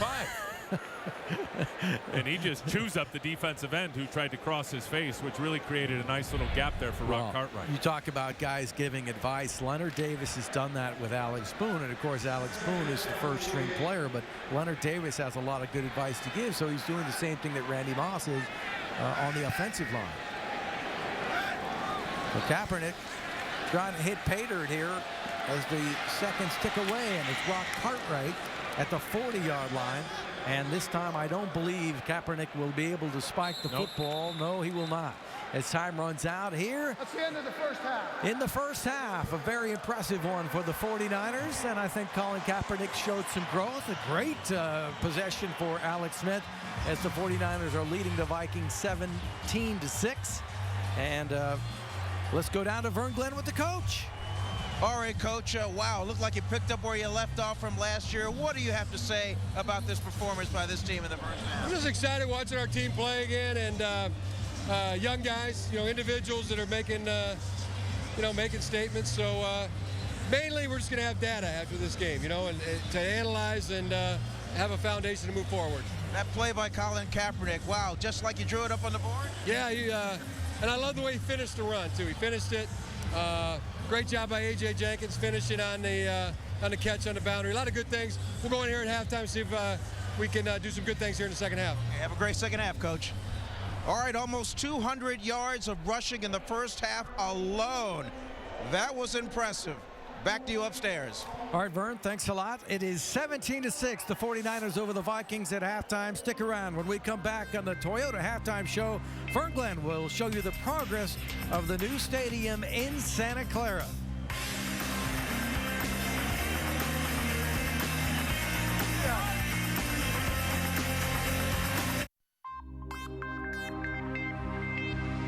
Tonight's coverage of 49ers preseason football is brought to you in part by your Northern California Toyota dealers and by AT&T. Find out what's possible with products and services from AT&T. Rethink possible.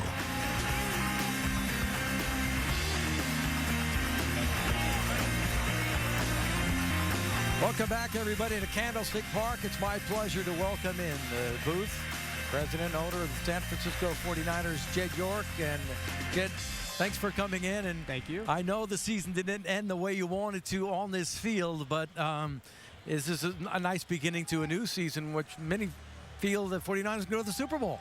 It's one day at a time for us. I don't want to echo Coach too much.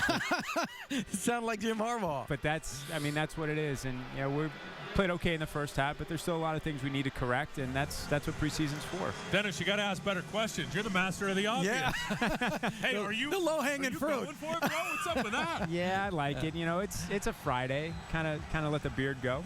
Looks good on you. Hey, how'd that feel? Seriously, the way that all the great success last year, and then the way that it ended. Well, I don't know that a lot of folks expected us to get to where we were. I think internally we expected to be a playoff team. We expect to compete for a Super Bowl year in and year out. And when you don't win the Super Bowl, it's never a good feeling. But you still have to celebrate the fact that you got back to the playoffs. You had a great home playoff victory. And you were a couple plays away from representing the NFC in the Super Bowl. So you have to celebrate that fact, but you also can't dwell on it. You need to move on. You need to move past 2011, and we're trying to be the best football team we can in 12. Do you love the upgrades at wide receiver? I mean, we all know one reception to the wideouts in the NFC Championship game, and here comes Randy Moss and Mario Manningham and the first-round pick, A.J. Jenkins.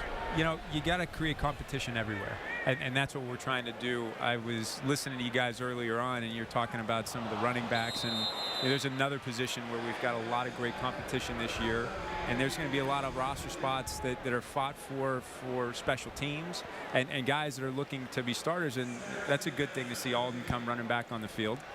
Absolutely. Yeah. That was a scare. You're looking at Scott Tolzien in his second year out of Wisconsin. spent last season with the Chargers. He went 16 of 23 for 226 yards and a touchdown against the 49ers. Days later, he was cut, and Harbaugh jumped on the opportunity to sign him. I remember I remember that game with Balky watching Tolzien, because we liked Tolzien a lot. We were hoping we were going to get him as an undrafted free agent last year. And he was not happy to watch him light us up in a Charger uniform. I bet Nor's kicking himself for letting him go, especially when their backup, Charlie Whitehurst, got hurt. The stadium, it's unbelievable just being down there in Santa Clara, and is it 12% done already in 2 months? The way that thing's erecting quick is pretty unbelievable. You know, I don't know about percentages, but we're moving pretty quick, and you know, the steel's going up. We expect to have the first row of steel, the first 100 level done very soon, and yeah, I can't express how awesome our construction team has been, the construction partners. And they're flying right now. It's great to see. How did you inspire those guys, Jed, to be able to get that thing done before the 2014 season? The completion bonuses help. That's a good inspiration. But I think, you know, in real terms, you know, the guys, most of them are local guys, small local companies, and they're 49er fans. So when you have guys that can tell their kids and their grandkids that they helped build the 49ers stadium, you can just see it. You can see their passion. And our superintendent is a field general. He's just awesome, Dave Maisel, and he's got everybody running. And I mean, you can just see it. It's a well-oiled machine. Cartwright gets the ball up to the 35-yard line. I know it's going to be exciting. That thing is scheduled to open 2014. Yes. For the preseason as well? Yes. Okay, fantastic. Now, what if they don't get it done? Is there a little rebate? You mentioned the incentive and the bonuses. If they don't get it done on time, are there a little payback? Well, depending on how it works out, but we're hoping that we have to give them a completion bonus. Nice drive by Tolzien. Second down for the 49ers. You get to see the nice fog coming in right now in August. This is your San Francisco summer weather, isn't it?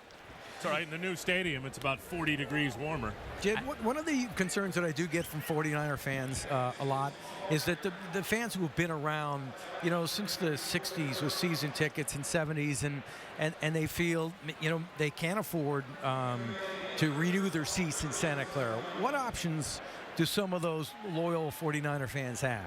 You know, the majority of the seats are going to have a smaller SBL, and they're the general admission tickets compared to the club prices, which we went out with first. We want to make sure that we sit down and talk to every single season ticket account holder and let them have the opportunity to get their seat or a similar seat in a new building. And if they don't like their seat, they want to try to move, they don't like the pricing, they don't like the options, they're going to then have the opportunity to look at different seats after we get through. But we need to be very conscious to give people the opportunity to have their seat moving forward. And they just need to be patient, and please, you know, come down, talk to a representative, and we're going to do everything we can to make you feel comfortable and give you options to be in the building. So every fan is being heard? Yes. Excellent. You know, it's not easy to get through 16,000 season ticket holder accounts and have a discussion, but that's what we wanted to do. We want to make sure that before we get to the wait list and those folks, that everybody that's been with us in Candlestick for a long time has the opportunity to come down.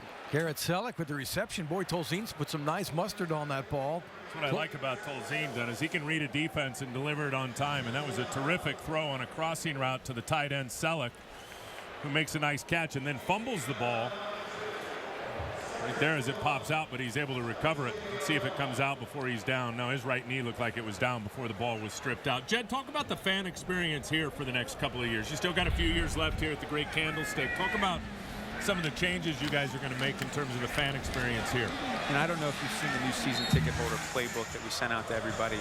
So the tickets are just, they're really cool this year. Coach Harbaugh wrote a personal letter to everybody, signed it, and you know, you have great tickets. You have a great, you know, sort of the 10 pieces of team, the 10 most important functions of a team.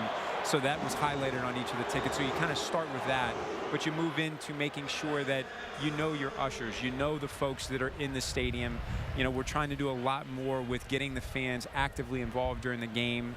And, you know, I think you're going to see a really great 49ers home field advantage this year, which we saw last year during some of the big games, definitely during the Saints game and the Giants game in the end of the season. But you want to create that energy, for your 8 home games, so you really give yourself an advantage. And I think you're going to see a lot of those things this year. Did the letters start with who's got it better than us?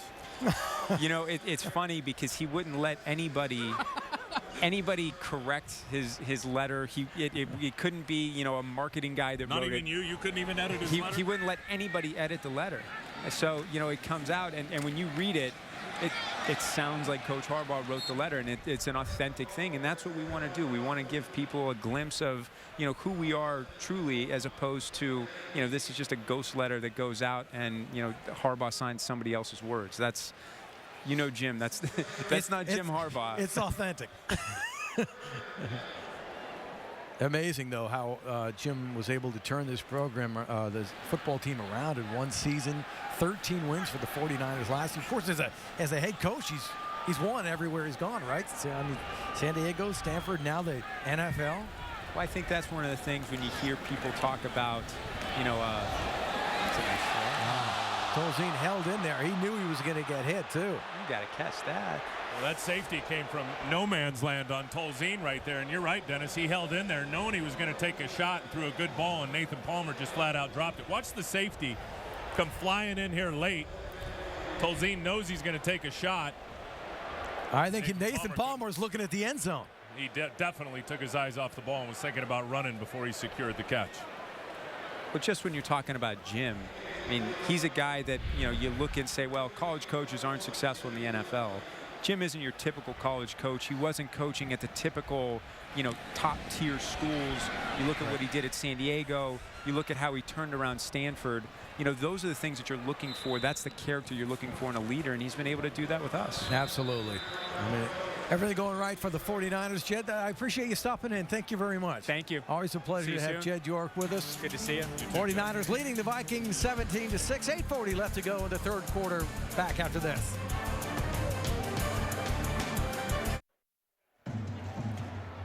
Welcome back, everybody. 17-6. The 49ers leading. 8:40 left to go. First and 10 line presented tonight by Mazda. And the 49ers have crossed that line quite frequently. Had a nice preseason debut. And I was mentioning, I think Kaepernick, I mean, you look at that game, the opener in New Orleans last year compared to this one, Kaepernick much more comfortable than his rookie campaign. The Imperio, the intended receiver, incomplete. It was all good for Colin in terms of what he was able to do, running the football, throwing off the move here in this game. All good. Yeah. But I think when I talked in the open about, the battle for the number 2 job, I think you got a vision of what Scott Tolzien is coming in and throwing from the pocket, which certainly resembles the skill sets more of Alex Smith in terms of what they want to do in terms of functioning in the offense. Tolzien almost looked like a veteran out there, Tim. They were walking up to the line of scrimmage and picking out the defenders, watching out for the blitz. Derek Coleman, the ball carrier for the Vikings. Well, he was in the school in Norv Turner, which is great, down in San Diego last year. You can't help but learn football when you spend time with Norv Turner, the head coach of the Chargers, who's one of the best X's and O's guys in the NFL. And then when he was at Wisconsin, Jeep Chris, the quarterback coach, his brother Paul Chris was his coach at Wisconsin for the Badgers. Connect the dots. Yeah, exactly. I mean, he looks like he's just got a tremendous amount of poise. 3rd down and 4. Webb throws, and it's complete. Boy, nice hit. Very close to the first down marker. Rhett Ellison, and with Larry Grant, who made the tackle for the 49ers, and I don't think he got it. Good awareness by Larry Grant, who knows right where the first down sticks are, and watch him turn. He knows that the ball's going right there to the big tight end / H-back, and just puts the hammer on him. You recognize his name, by the way, Rhett Ellison, by chance? USC Tim? Trojan. You got it. And the son of Ricky Ellison, a longtime 49er. He grew up in Mountain View. He went to St. Francis. Webb throws, and that ball hit the ground, so it's incomplete. He was looking for Derek Coleman, the tight end. Yeah, Rhett grew up in Mountain View and then St. Francis High School. He didn't expect to be drafted. In fact, Red Ellison was on a river cruise when he got drafted. And he was a 4th-round pick. How did that happen? Well, he's got leadership skills, and he's a good player, and he's got versatility as a blocker and as a tight end, and was a team captain for USC. I'm just surprised he did not expect to be drafted, and then to go, 4 is relatively high. Not much doing there for Coleman.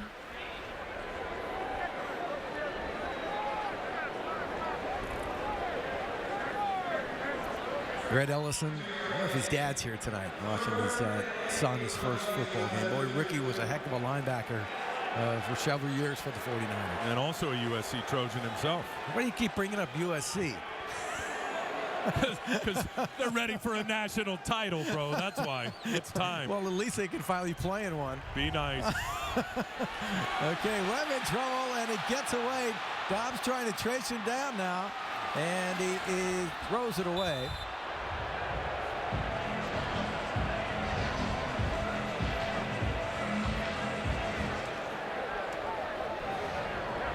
I think Dobbs got held here as he takes it to the outside. You see the restriction there by the offensive tackle holding the jersey of DeMarcus Dobbs? And that really is what opened up the running lane for Joe Webb. I don't think we've had a hold called on an offensive lineman yet in this game. Yeah. Eric Bakhtiari was in number 44. First forced him to go in the opposite direction where Dobbs was being held. The Vikings will have to punt the football. And no opportunity to return there. It's down inside the 40-yard line with 6:11 left to go in the third quarter. The 49ers in control at 17-6.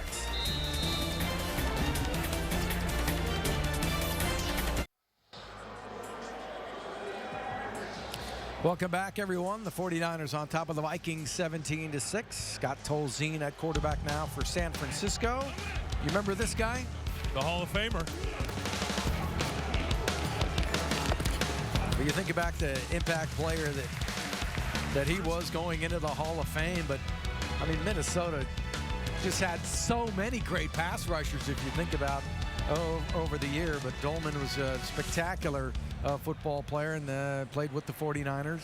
Looks like he could still play. Also played with the Atlanta Falcons. But when Minnesota locked into him, and they drafted him as an outside linebacker, and about a year and a half into his career, there was an injury at defensive end, and he went down and put his hand down in the dirt, and the rest is history with over 150 sacks. And he would wreck quarterbacks in terms of the forced fumbles once he got there. Well, growing up a 49er fan, I still remember the Purple People Eaters. Tolzien sacked, brought down by Audie Cole. But like trivia question, besides Dolman, name the 2 other members of the 1985 draft class that went into the Hall of Fame.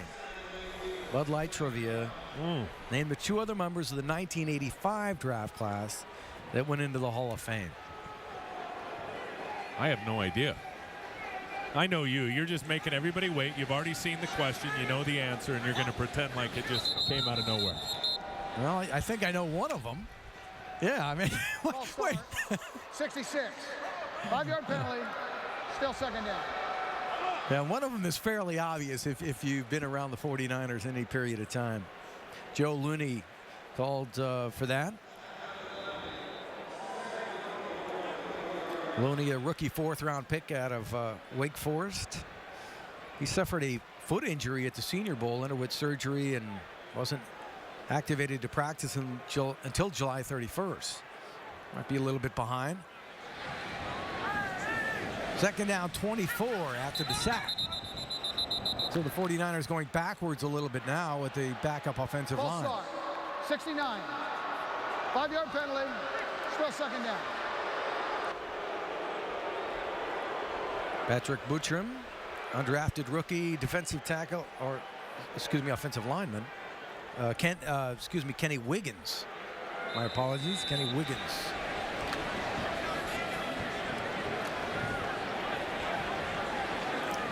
So now they're backed up even farther. Tolzien completes it across the 20 to about the 25-yard line. And that's Conrad Ruland. And that's the Stanford product who spent last year on the practice squad. Showing blitz, the Minnesota Vikings. Then they bail out. Tolzien sees it. He's going to get the ball out quick to Conrad Ruland, and the defense is right there to get a tackle for a minimum gain. Tim, I know last year you may recall, Ruland really showed he had good hands. In fact, somewhere along the line he got the nickname Garbage Man because he caught everything thrown his way. Third down and 22. Tolzien over the middle, and it's Ruland again. The Garbage Man across the 30 to the 36. He will be shy of the first down, well shy by about 10 yards, and the 49ers will have to bring the punting unit on. Well, you know, in his mind, he's thinking, if I can collect the garbage in the preseason, I can collect the garbage in the regular season. Can I make this club? Well, it's a tough position, isn't it? I mean, that's, you know, the 49ers, as you said, it's a good thing to be a rookie on this team, but if you're an undrafted rookie free agent, it's going to be tough. Hard to make it. And with the way practice reps are now in terms of the way the collective bargaining agreement is and the mandate on practices, really no more two-a-days. There's one practice and a walkthrough. Hard to get a real good look to evaluate the young players if you're Trent Baalke or Jim Harbaugh. So the ball flies into the end zone, and with 3:43 left to go in the third quarter, 49ers still lead Minnesota 17-6.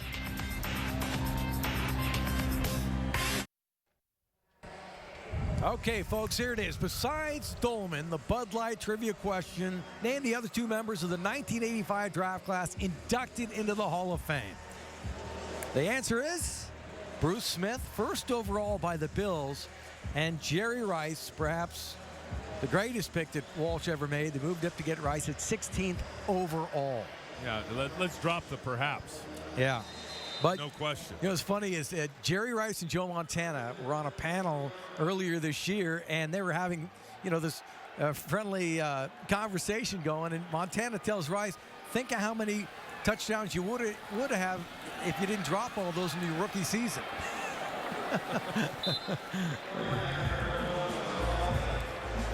Spectacular career by number 80. Number obviously retired by the 49ers, but you know, he took over for Freddie Solomon was the receiver, and the Niners won the Super Bowl. I can't help but think of Jerry. Every time I hear someone who doesn't run well at the combine and runs a pedestrian 4.55. Come on. Right. No, he's slow coming out of college. No, he doesn't pass the eyeball test. Can't take him. He's not real good on the stopwatch. Jerry Rice. All that needs to be said. Coleman, the ball carrier. And then, of course, Jerry Rice, greatest of all time, but he also fortunate that he had two of the greatest quarterbacks of all time in Joe Montana and, of course, Steve Young.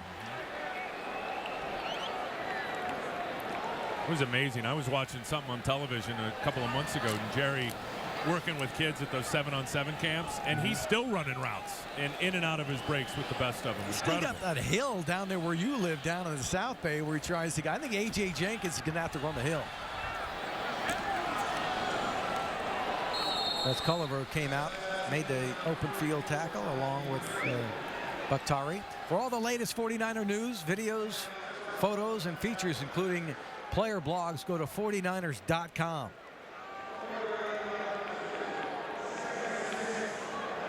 These guys do a great job on 49ers.com, by the way.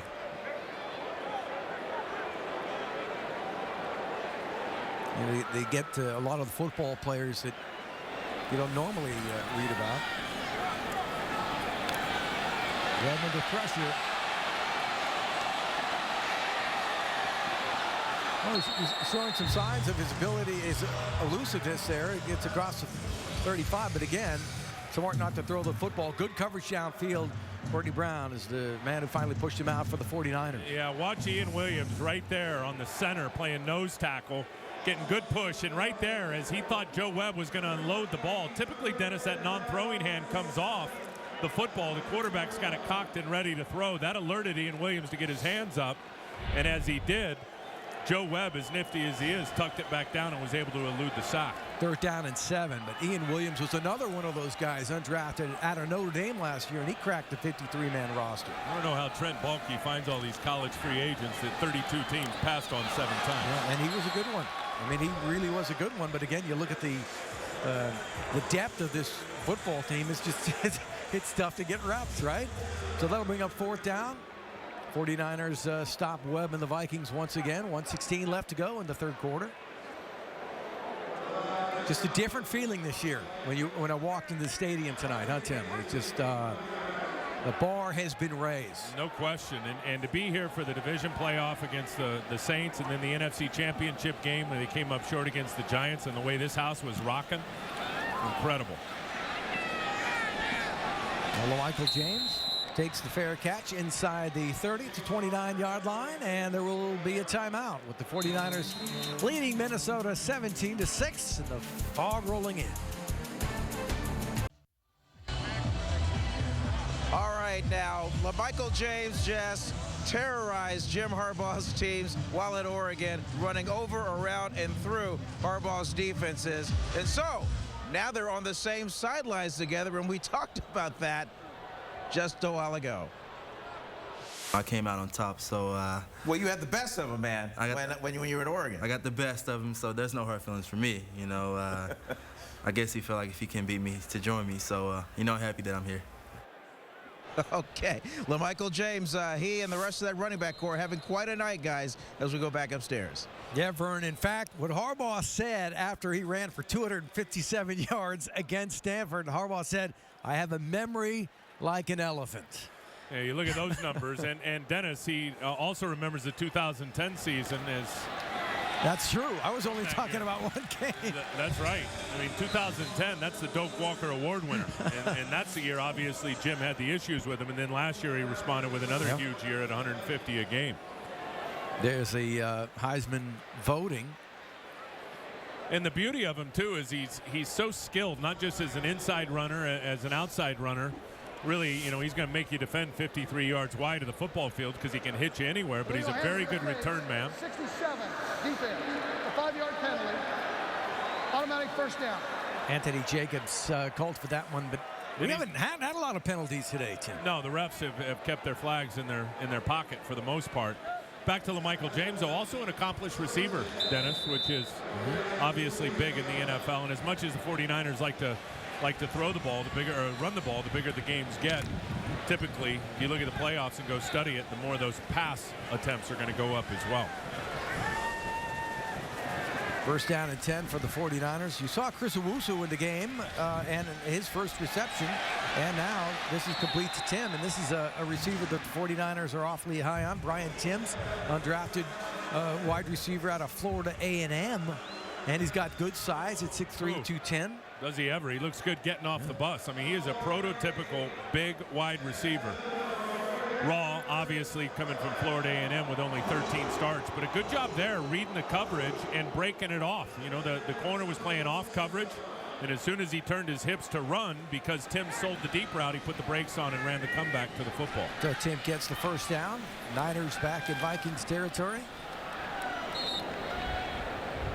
Not much doing on that one for Rock Cartwright. Rock Cartwright getting a lot of work tonight in the 49er backfield. I think anything that they can get out of Rock Cartwright in the run game is a bonus because he is such a magnificent special teams player. Third quarter. Well, he's got 8 carries for 45 yards. Workhorse. 17-6 as we have completed 3 quarters of the play in the 49ers preseason opener against the Minnesota Vikings. They lead 17-6.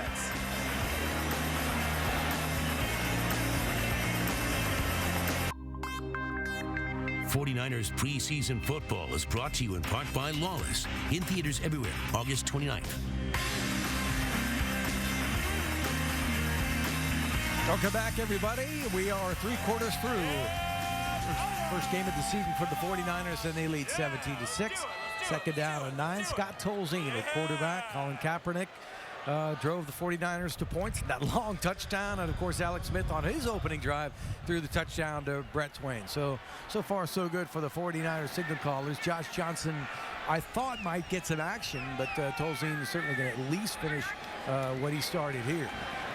And he's looked good, and he completes the pass near the 30-yard line, and it's Nathan Palmer got to the 32-yard line. You can just see by watching Tolzien that he gets it. I mean, Scott Tolzien gets to that back foot. There's one hitch. The ball comes out on time. It's accurate right when the wide receiver's making his break. Now, he is 6 of 8, and should probably be 7 of 8 because he had the big drop by Nathan Palmer. And he throws quick, and it's Owusu, the Stanford kid, inside the 20-yard line. Nice move by the 49er rookie receiver inside the 15-yard line. Chris Owusu got off to a nice start in the 49er rookie mini camps. 6'2", 200 pounds, turned to 4.3640 at the college combine, which I thought was incredibly fast. But he's had 3 concussions in 15 months. Nathan Palmer out at the 10-yard line, and you're right. I mean, Tolzien is just showing great leadership skills, and he's putting the ball right on the money. Well, there's just no hesitation. And in this league, quarterbacks get a pre-snap read based on what they think they're seeing coverage-wise, and then the NFL is all about post-snap because so many things change after you snap the ball as defenses are trying to lay down the bait, and it doesn't matter. I mean, he's figuring it out before the snap, and then as soon as the ball's snapped, if things are changing, he's picking right up on that too because he is wasting no time in terms of his efficiency and getting the ball out. Definitely a competition for the number 2 job behind Alex Smith, and Tolzien looking good tonight. Well, Tolzien calls a timeout with 13:35 left to go in the football game, and he's got the 49ers on the move, and they're leading 17-6.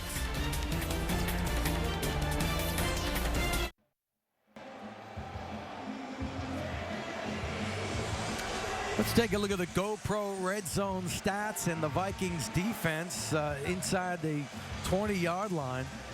And it's an area where Minnesota struggled. And Tim has talked about their defensive secondary, but 29 touchdowns in 54 possessions, 15th in the NFL. Yeah, middle of the road. Yeah, not bad, but they have made, this is definitely a defense in transition. Very good up front. We didn't see Kevin Williams or Jared Allen tonight. I think they're very good at outside linebacker. All the question marks really are at middle linebacker and in the secondary for the Vikings. Now Cartwright continues to be the workhorse of the 49er offensive backfield. Well, Scott Tolzien, when he watches the tape, he is going to be sick. I want you to watch the tight end right here who goes over the middle of the field. Tolzien looked that way but had the screen called backside the whole way, and Rulin was so wide open there was not a defender within 10 yards of him. That was an easy touchdown that Tolzien missed. Instead, it'll bring up 3rd down and 7. Tim's at the top of your screen. Cartwright in the backfield. Tolzien under pressure, throws, and it's intercepted. He was hit as he threw the football. And across the 15-yard line, Elimaninen makes the spot. I was waiting. How'd I do? Solomon.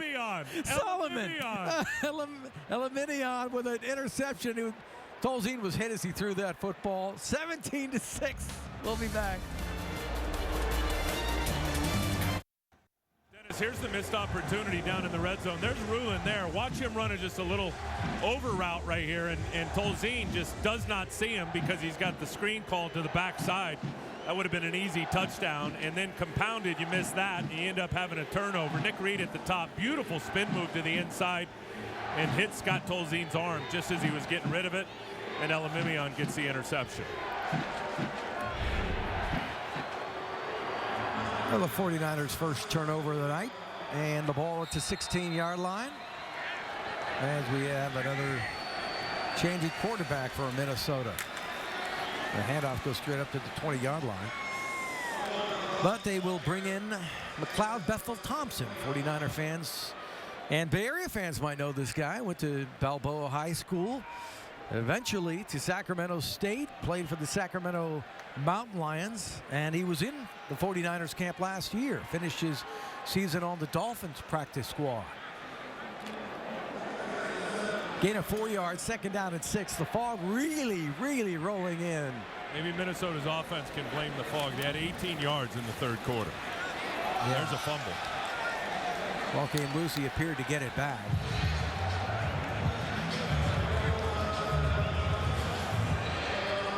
Coleman for the carry for the Vikings, but he was able to get back up on top of the football. Boy, Leslie Frazier, the head coach of the Minnesota Vikings, is really a terrific guy. He has got a lot of work to do, and I know it's preseason, week number 1, and there's a lot of time left here in training camp. This Minnesota team has a lot of question marks. Yeah, I think on both sides of the ball. Yes. Now, they address that with the draft picks defensively. Bethel Thompson able to get rid of the football, and that's first down yardage. So, nice job by the Sacramento State quarterback to get a first down for Minnesota. Kerry Taylor with the reception for the Vikings. The nephew, by the way, of 49ers great John Taylor. And he spent time on the 49ers practice squad last year, as well as New England and Minnesota. His dad, Keith, was a 9-year NFL safety. So the pedigree is there. He just needs the opportunity.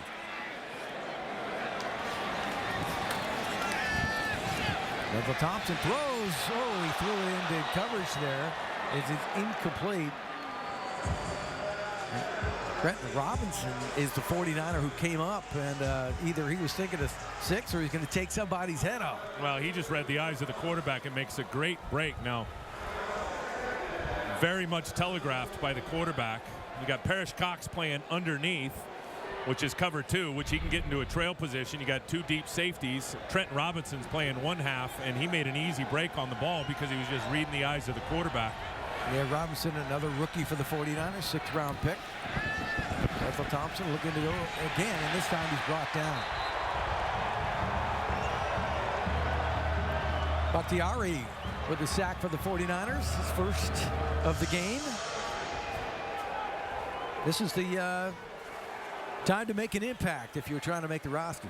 Well, and he's gotten after it. I mean, he's been pretty productive and active in this game, and he just destroys the tight end. And just turns that speed into power and gets under the chin of the tight end. The quarterback steps up, and he falls inside for the sack. Had a lot of stops in San Diego, the Niners in 08, Tampa, Tennessee, Miami, Kansas City, and now the 49ers again. In 4 seasons, he got 4 tackles.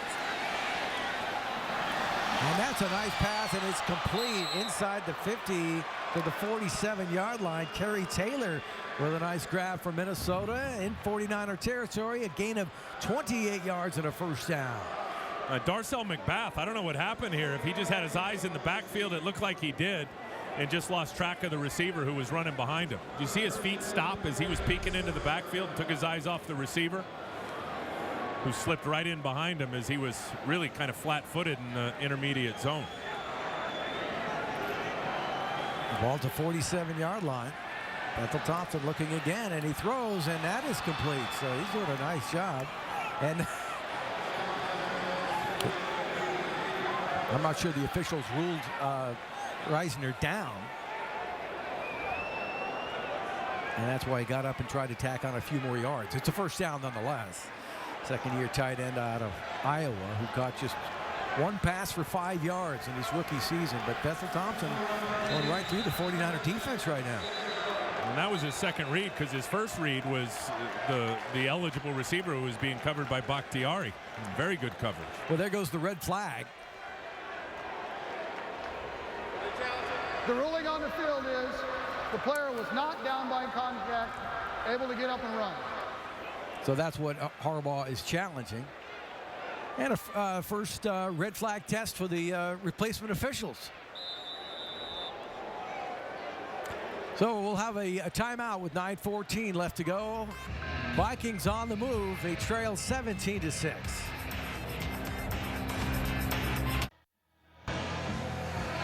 Here's the review, and to me it's clear-cut. Reisner was down, touched by Darcel McBath. But what's interesting, and what the NFL's doing this year, when the plays are under review, and here it is, you're going to see McBath come touch Reisner on the shoulder right there. He is down. Even he knows he's down. He gets up, and the sideline tells him to run, so he takes off. But what the NFL is doing and plays under review is whatever's being played to the official under the hoodie, when he goes under the hood in instant replay, in every stadium around the NFL, Dennis, is being played on the Jumbotron at the same time. So that the fans, not at home, the ones that are at the venue, to enhance their experience, they can see what the referee is trying to figure out just by looking up at the Jumbotron. I like it. Absolutely. It's going to draw a lot of emotion from the crowd. When the player went down, he was touched by the defensive player. The ruling on the field is reversed. It'll be 1st and 10 Minnesota on the 33-yard line. San Francisco will not be charged with a timeout. So nice call by Jim Harbaugh, albeit that was low-hanging fruit. That was pretty obvious. You are a master of the obvious. So the ball marked at the 33-yard line. We have fun and razzing him a little bit, but Jim Harbaugh is such a good coach. And talking to guys that have to match up against him every Sunday, and I talk to all the head coaches, he is hard to beat, Dennis, because of what he does in terms of his creative mind and really just creating an advantage schematically for his football team and all the versatility in his offense. It's really something to reckon with when you're trying to defend him. And the great coaching staff that he surrounded himself with. That's what we're talking about. Without a kick at the line of scrimmage. Collectively, maybe the best staff in the NFL. Brad Seeley, the special teams coach, assistant head coach. Brad's, in my mind, the best in the business. I don't think you'll find many defensive line coaches better than Jimmy Tomsula. There's Seals right there. Brad Seeley, the special teams coach. Jimmy is outstanding. Tomsula on the defensive line. Coach Solari on the offensive line. Vic Fangio, great success. Dennis, wherever he's been. I think Greg Roman, probably the most underrated guy because nobody knows anything about him. Yeah, came over from Stanford with Jim Harbaugh, 49ers offensive coordinator. Second down.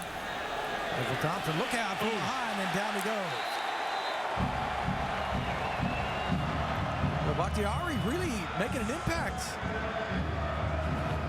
Well, I love when a guy can finish when he's unblocked. I mean, this is, he was blocked. He just went around the offensive tackle. Look at that hand usage as he just flipped the hands up of the offensive tackle and then got to an edge. And that's the whole thing. I mean, so many guys in this league can beat somebody at the point of attack, Dennis, but once they get to the edge, they can't finish. Bakhtiari has already shown tonight with 2 sacks that he can finish. 49ers come on the blitz, but the 49ers pick it up and the ball is complete. No, now they say incomplete. Parrish Cox was over there on the coverage, and he was trying to hit Jarius Wright, the rookie 4th-round pick out of Arkansas. Bakhtiari's going to have a chance, I think, to make this team. They went with only 3 outside linebackers last year, and that's risky now. And I think with this year, I think hopes are that they'll keep 4 and maybe pull a player from another position in terms of, not maybe going with as many DBs or as many tight ends and keep that extra outside linebacker. Bakhtiari's making a case for it tonight.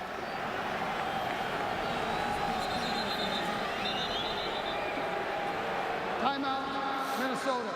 That's their first charge timeout of the half. Will also be a media timeout. Well, and that means us. 8:14 left to go in the football game. 49ers leading.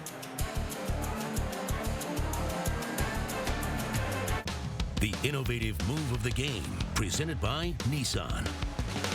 And here's the Nissan innovative move of the game, and it belongs to Colin Kaepernick. Got the block from Brett Quinn, and he was down. Chris Carr had the chance to get him, but Kaepernick was not going to be denied. Not this time. Talked about the 4,000 yards he ran in college and showing a little bit of his athleticism right there. He thought he was going to get caught there for a second, then long arms Chris Cook. I love the timely call by Greg Roman. I bet you if we went back and watched that tape, 1 or 2 plays before that, he saw the defensive end crashing on the run game away and said, zone read, perfect play for this situation, and then Colin just executed it perfectly. And that punt will be down inside the 5-yard line, so 49ers will start with difficult field position. It looks like Josh Johnson is now going to come into the game at quarterback for the 49ers. 39-yard punt. Tough way to start for Johnson.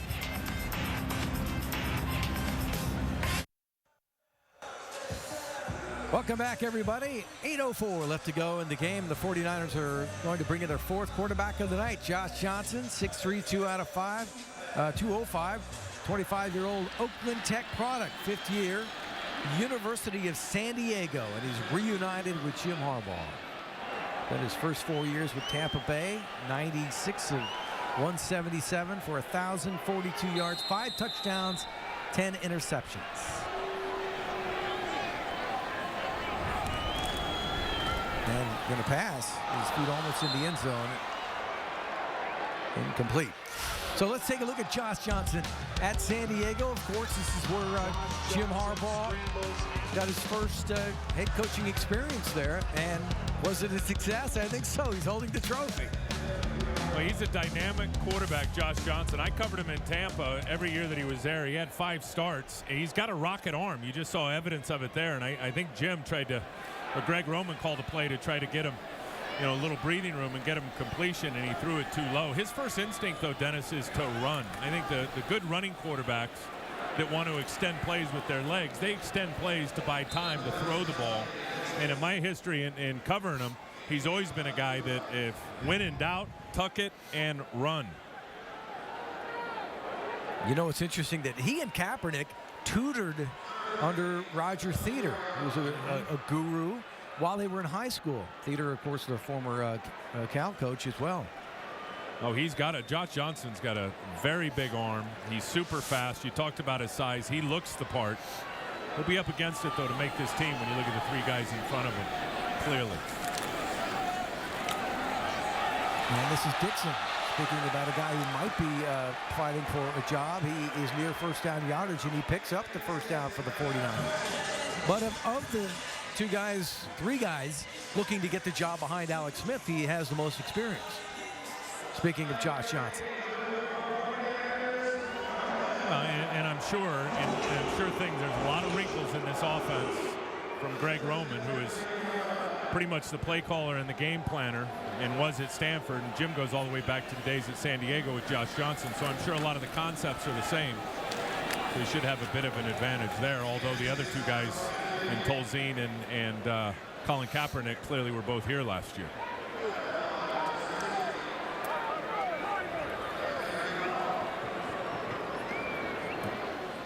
You look at the quarterbacks that Jim Harbaugh has had. I mean, look at the records that he's set.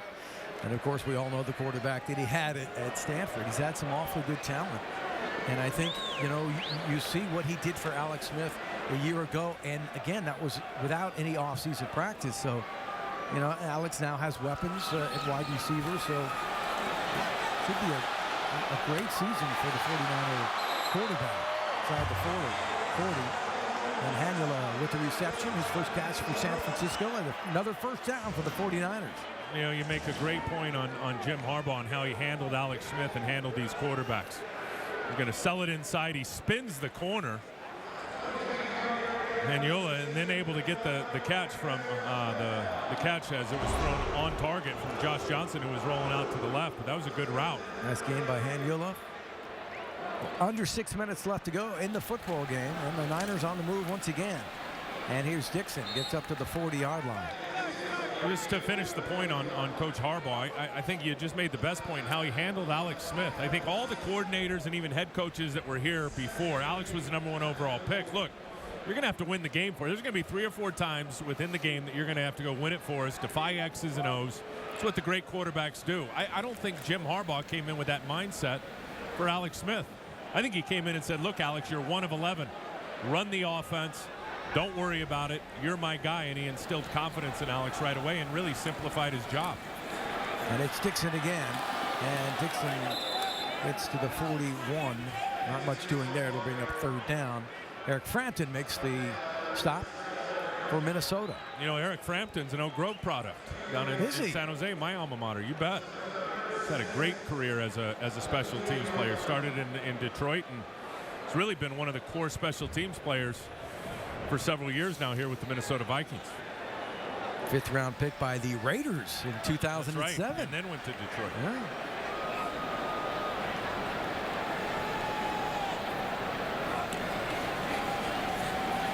Johnson throws. Owusu makes the catch, and Owusu breaks the tackle and gets to midfield. Eddie Coyle made the stop, but not before Owusu with a nice move as we approach the 4-minute mark. And Jim calling plays, or Greg Roman, to the skill sets of the quarterback, moving him around, letting him throw on the run. Really kind of the same package we saw with Colin Kaepernick, right? I think you could put Alex Smith and Scott Tolzien in a box, and you could put Colin Kaepernick and Josh Johnson in a box. And I think they call plays accordingly. And that was a nifty move by Owusu out there.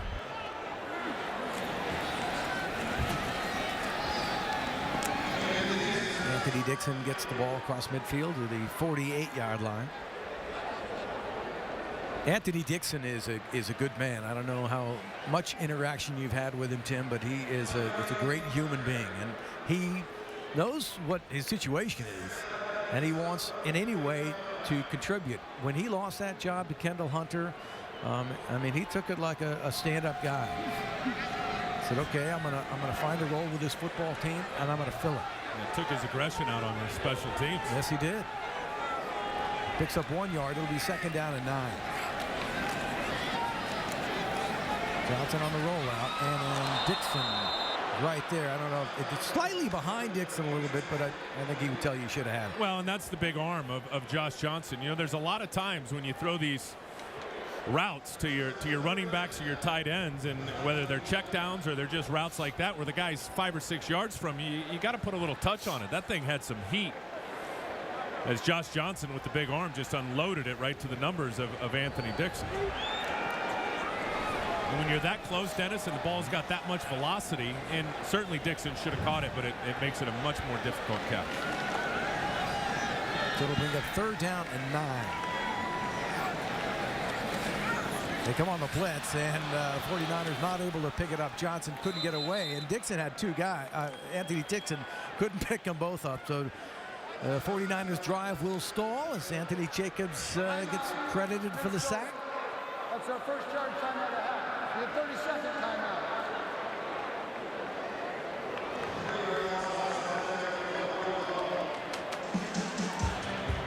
Well, it looked like Anthony Dixon actually was trying to get up there and block, and he went this way. The center went that way. One of them went the wrong way, and then as he came up inside, he hit the arm of Josh Johnson as he was trying to throw it, and then ended up just getting sacked by Tydreek Powell.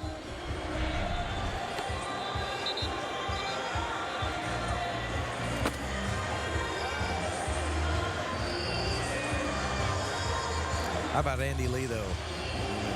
Talked about him earlier in the football game, but between Akers and Andy Lee, it must be nice when you go into the offseason knowing there's definitely 2 positions they didn't have to worry about. Andy Lee's the best in the business in my mind, and the defense absolutely loves him when you talk about his ability to pin people down near their own goal line to start their drives. 49ers special teams played so well last year, and of course what happened in the NFC Championship game was unfortunate, but the one guy I'm going to miss on special teams, Tim, is Blake Costanza. Yep. Curious right. Lets the ball go by him, and Niners not able to down it inside the 1 yard line.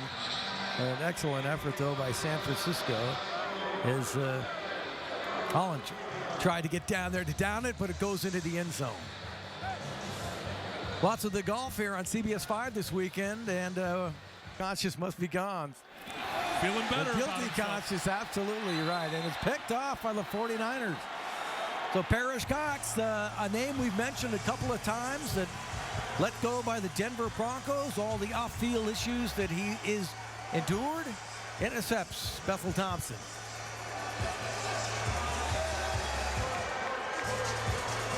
He really does. You know, that ball was so late and so bad from Bethel Thompson that actually made it easy for Parrish Cox, who I see in their nickel package really challenging to be that inside player on the slot, which would kick Carlos Rogers to the perimeter.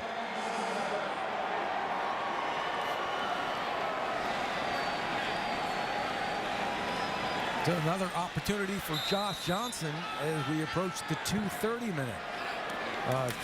mark in the game. And it's Dixon. Dixon trying to get to the outside, and he does. And he picks up good yardage, knocked out of bounds at the 20-yard line. All 22 go pro. Here we go, and there's the big cushion, and Bethel Thompson sees it, so he wants to throw the ball out there. Parrish Cox gets in his back pedal. Now the receiver breaks it off, and that's just a bad ball. I mean, that ball needs to be to the outside for where only his receiver can get it. I mean, it was A, thrown late, B, thrown to the inside, made it easy for Parrish Cox. Dixon picks up 7 yards. It'll be 2nd down and 3. Bell is the fullback now and there for the 49ers. As Johnson looking to run the ball. I think it was a planned run from the outset.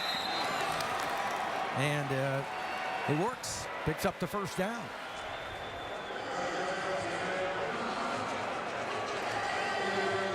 Well, that's what you get with this type of athleticism with Josh Johnson. Well, and again, as I said earlier, the play calling, Greg Roman is not going to try to punch a square peg in a round hole. He's going to call plays to the skill sets of his players.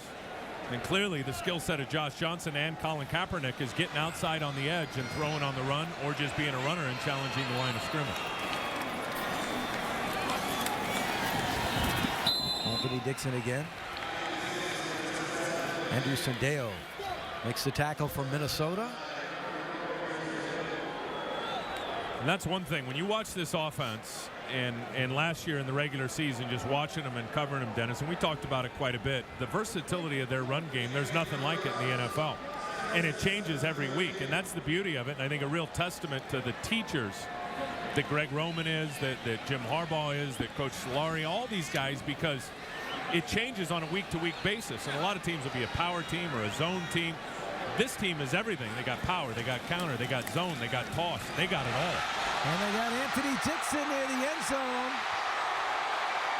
And they're going to mark him down just outside of pay dirt, inside the 1-yard line.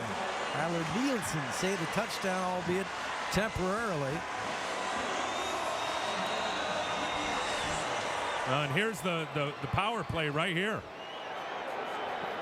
It's a big-time hole, and a absolutely terrific block by the tight end to wash down the whole left side. Yeah, he is down before that ball crosses the plane. So we have hit the 2-minute warning. The 49ers knocking on the door and leading 17-6.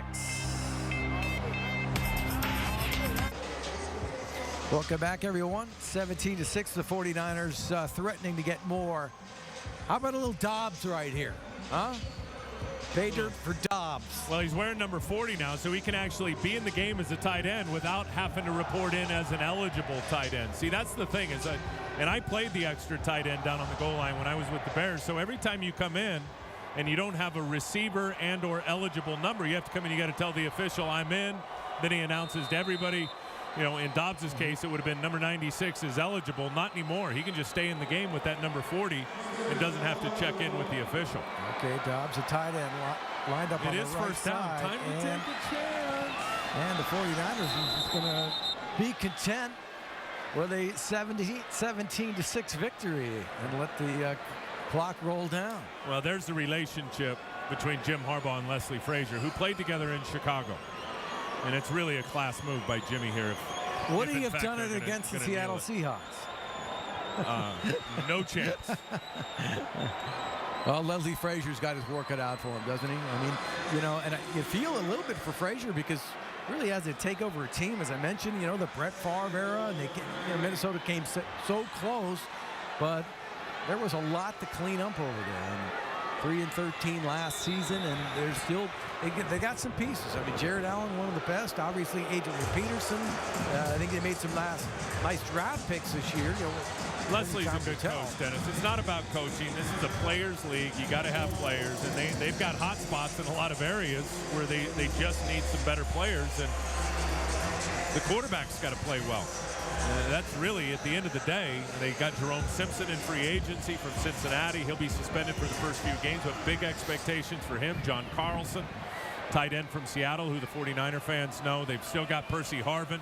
Hopefully Adrian Peterson gets healthy sooner or later. At the end of the day, the quarterback's got to develop. Yeah, you got to keep in mind we didn't see some of the biggest weapons. Peterson, of course, is hurt, and Percy Harvin did not play today. So Leslie Frazier goes down to Jim Harbaugh in the preseason opener here at Candlestick Park as the clock will wind down with the 49ers victorious 17-6.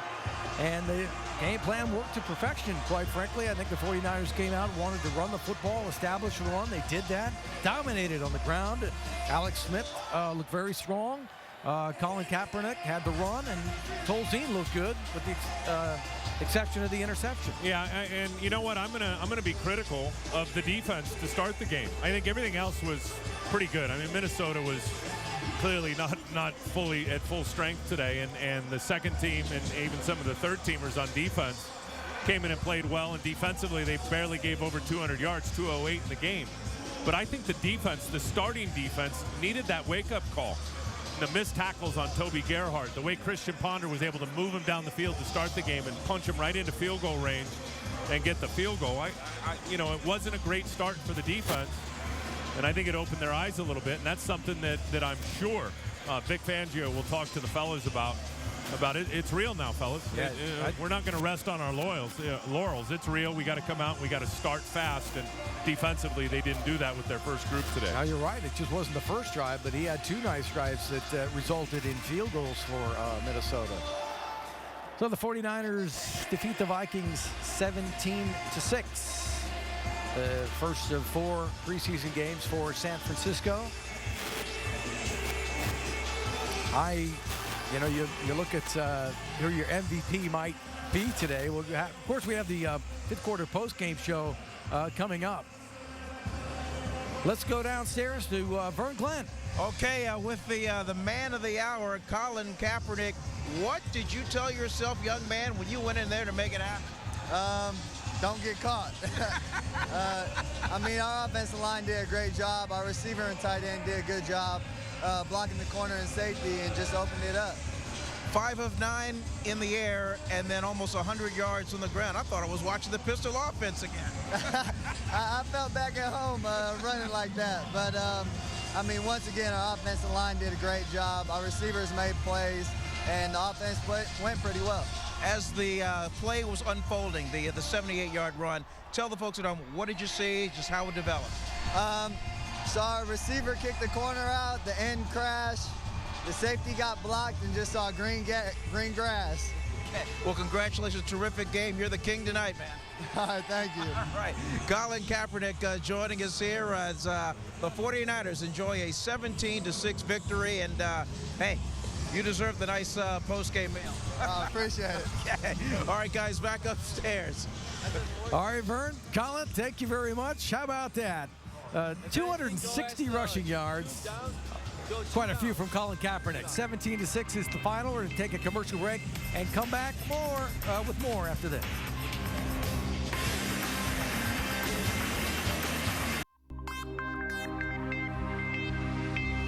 Tonight's coverage of 49ers preseason football is brought to you in part by Round Table Pizza, by GoPro, the world's most versatile camera. Be a hero. GoPro.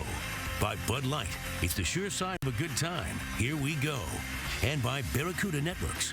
Complex IT simplified.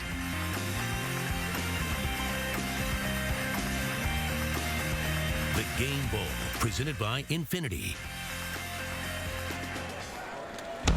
And the game ball is going to go to all the running backs. When you rack up that many yards rushing, they deserve it. 260. Now, are we considering Colin Kaepernick a running back? Absolutely. He did have 92 50-yard yards. touchdown run. He gets in on that. And this guy, Brandon Jacobs, saw a little bit of him in the first half, and he did everything he had to do in short yardage situations. And Anthony Dixon took it down to the 1. If Harbaugh decides he wants a touchdown, he gets it, but the Niners run out the clock. Nice hair, by the way, on Anthony Dixon. That is going to do it from here in San Francisco. Once again, the San Francisco 49ers defeat the Minnesota Vikings 17-6. We will see you next week in Houston as the 49ers take on the Texans here on CBS 5 on Saturday night. Stand by for the Toyota fifth quarter coming up next.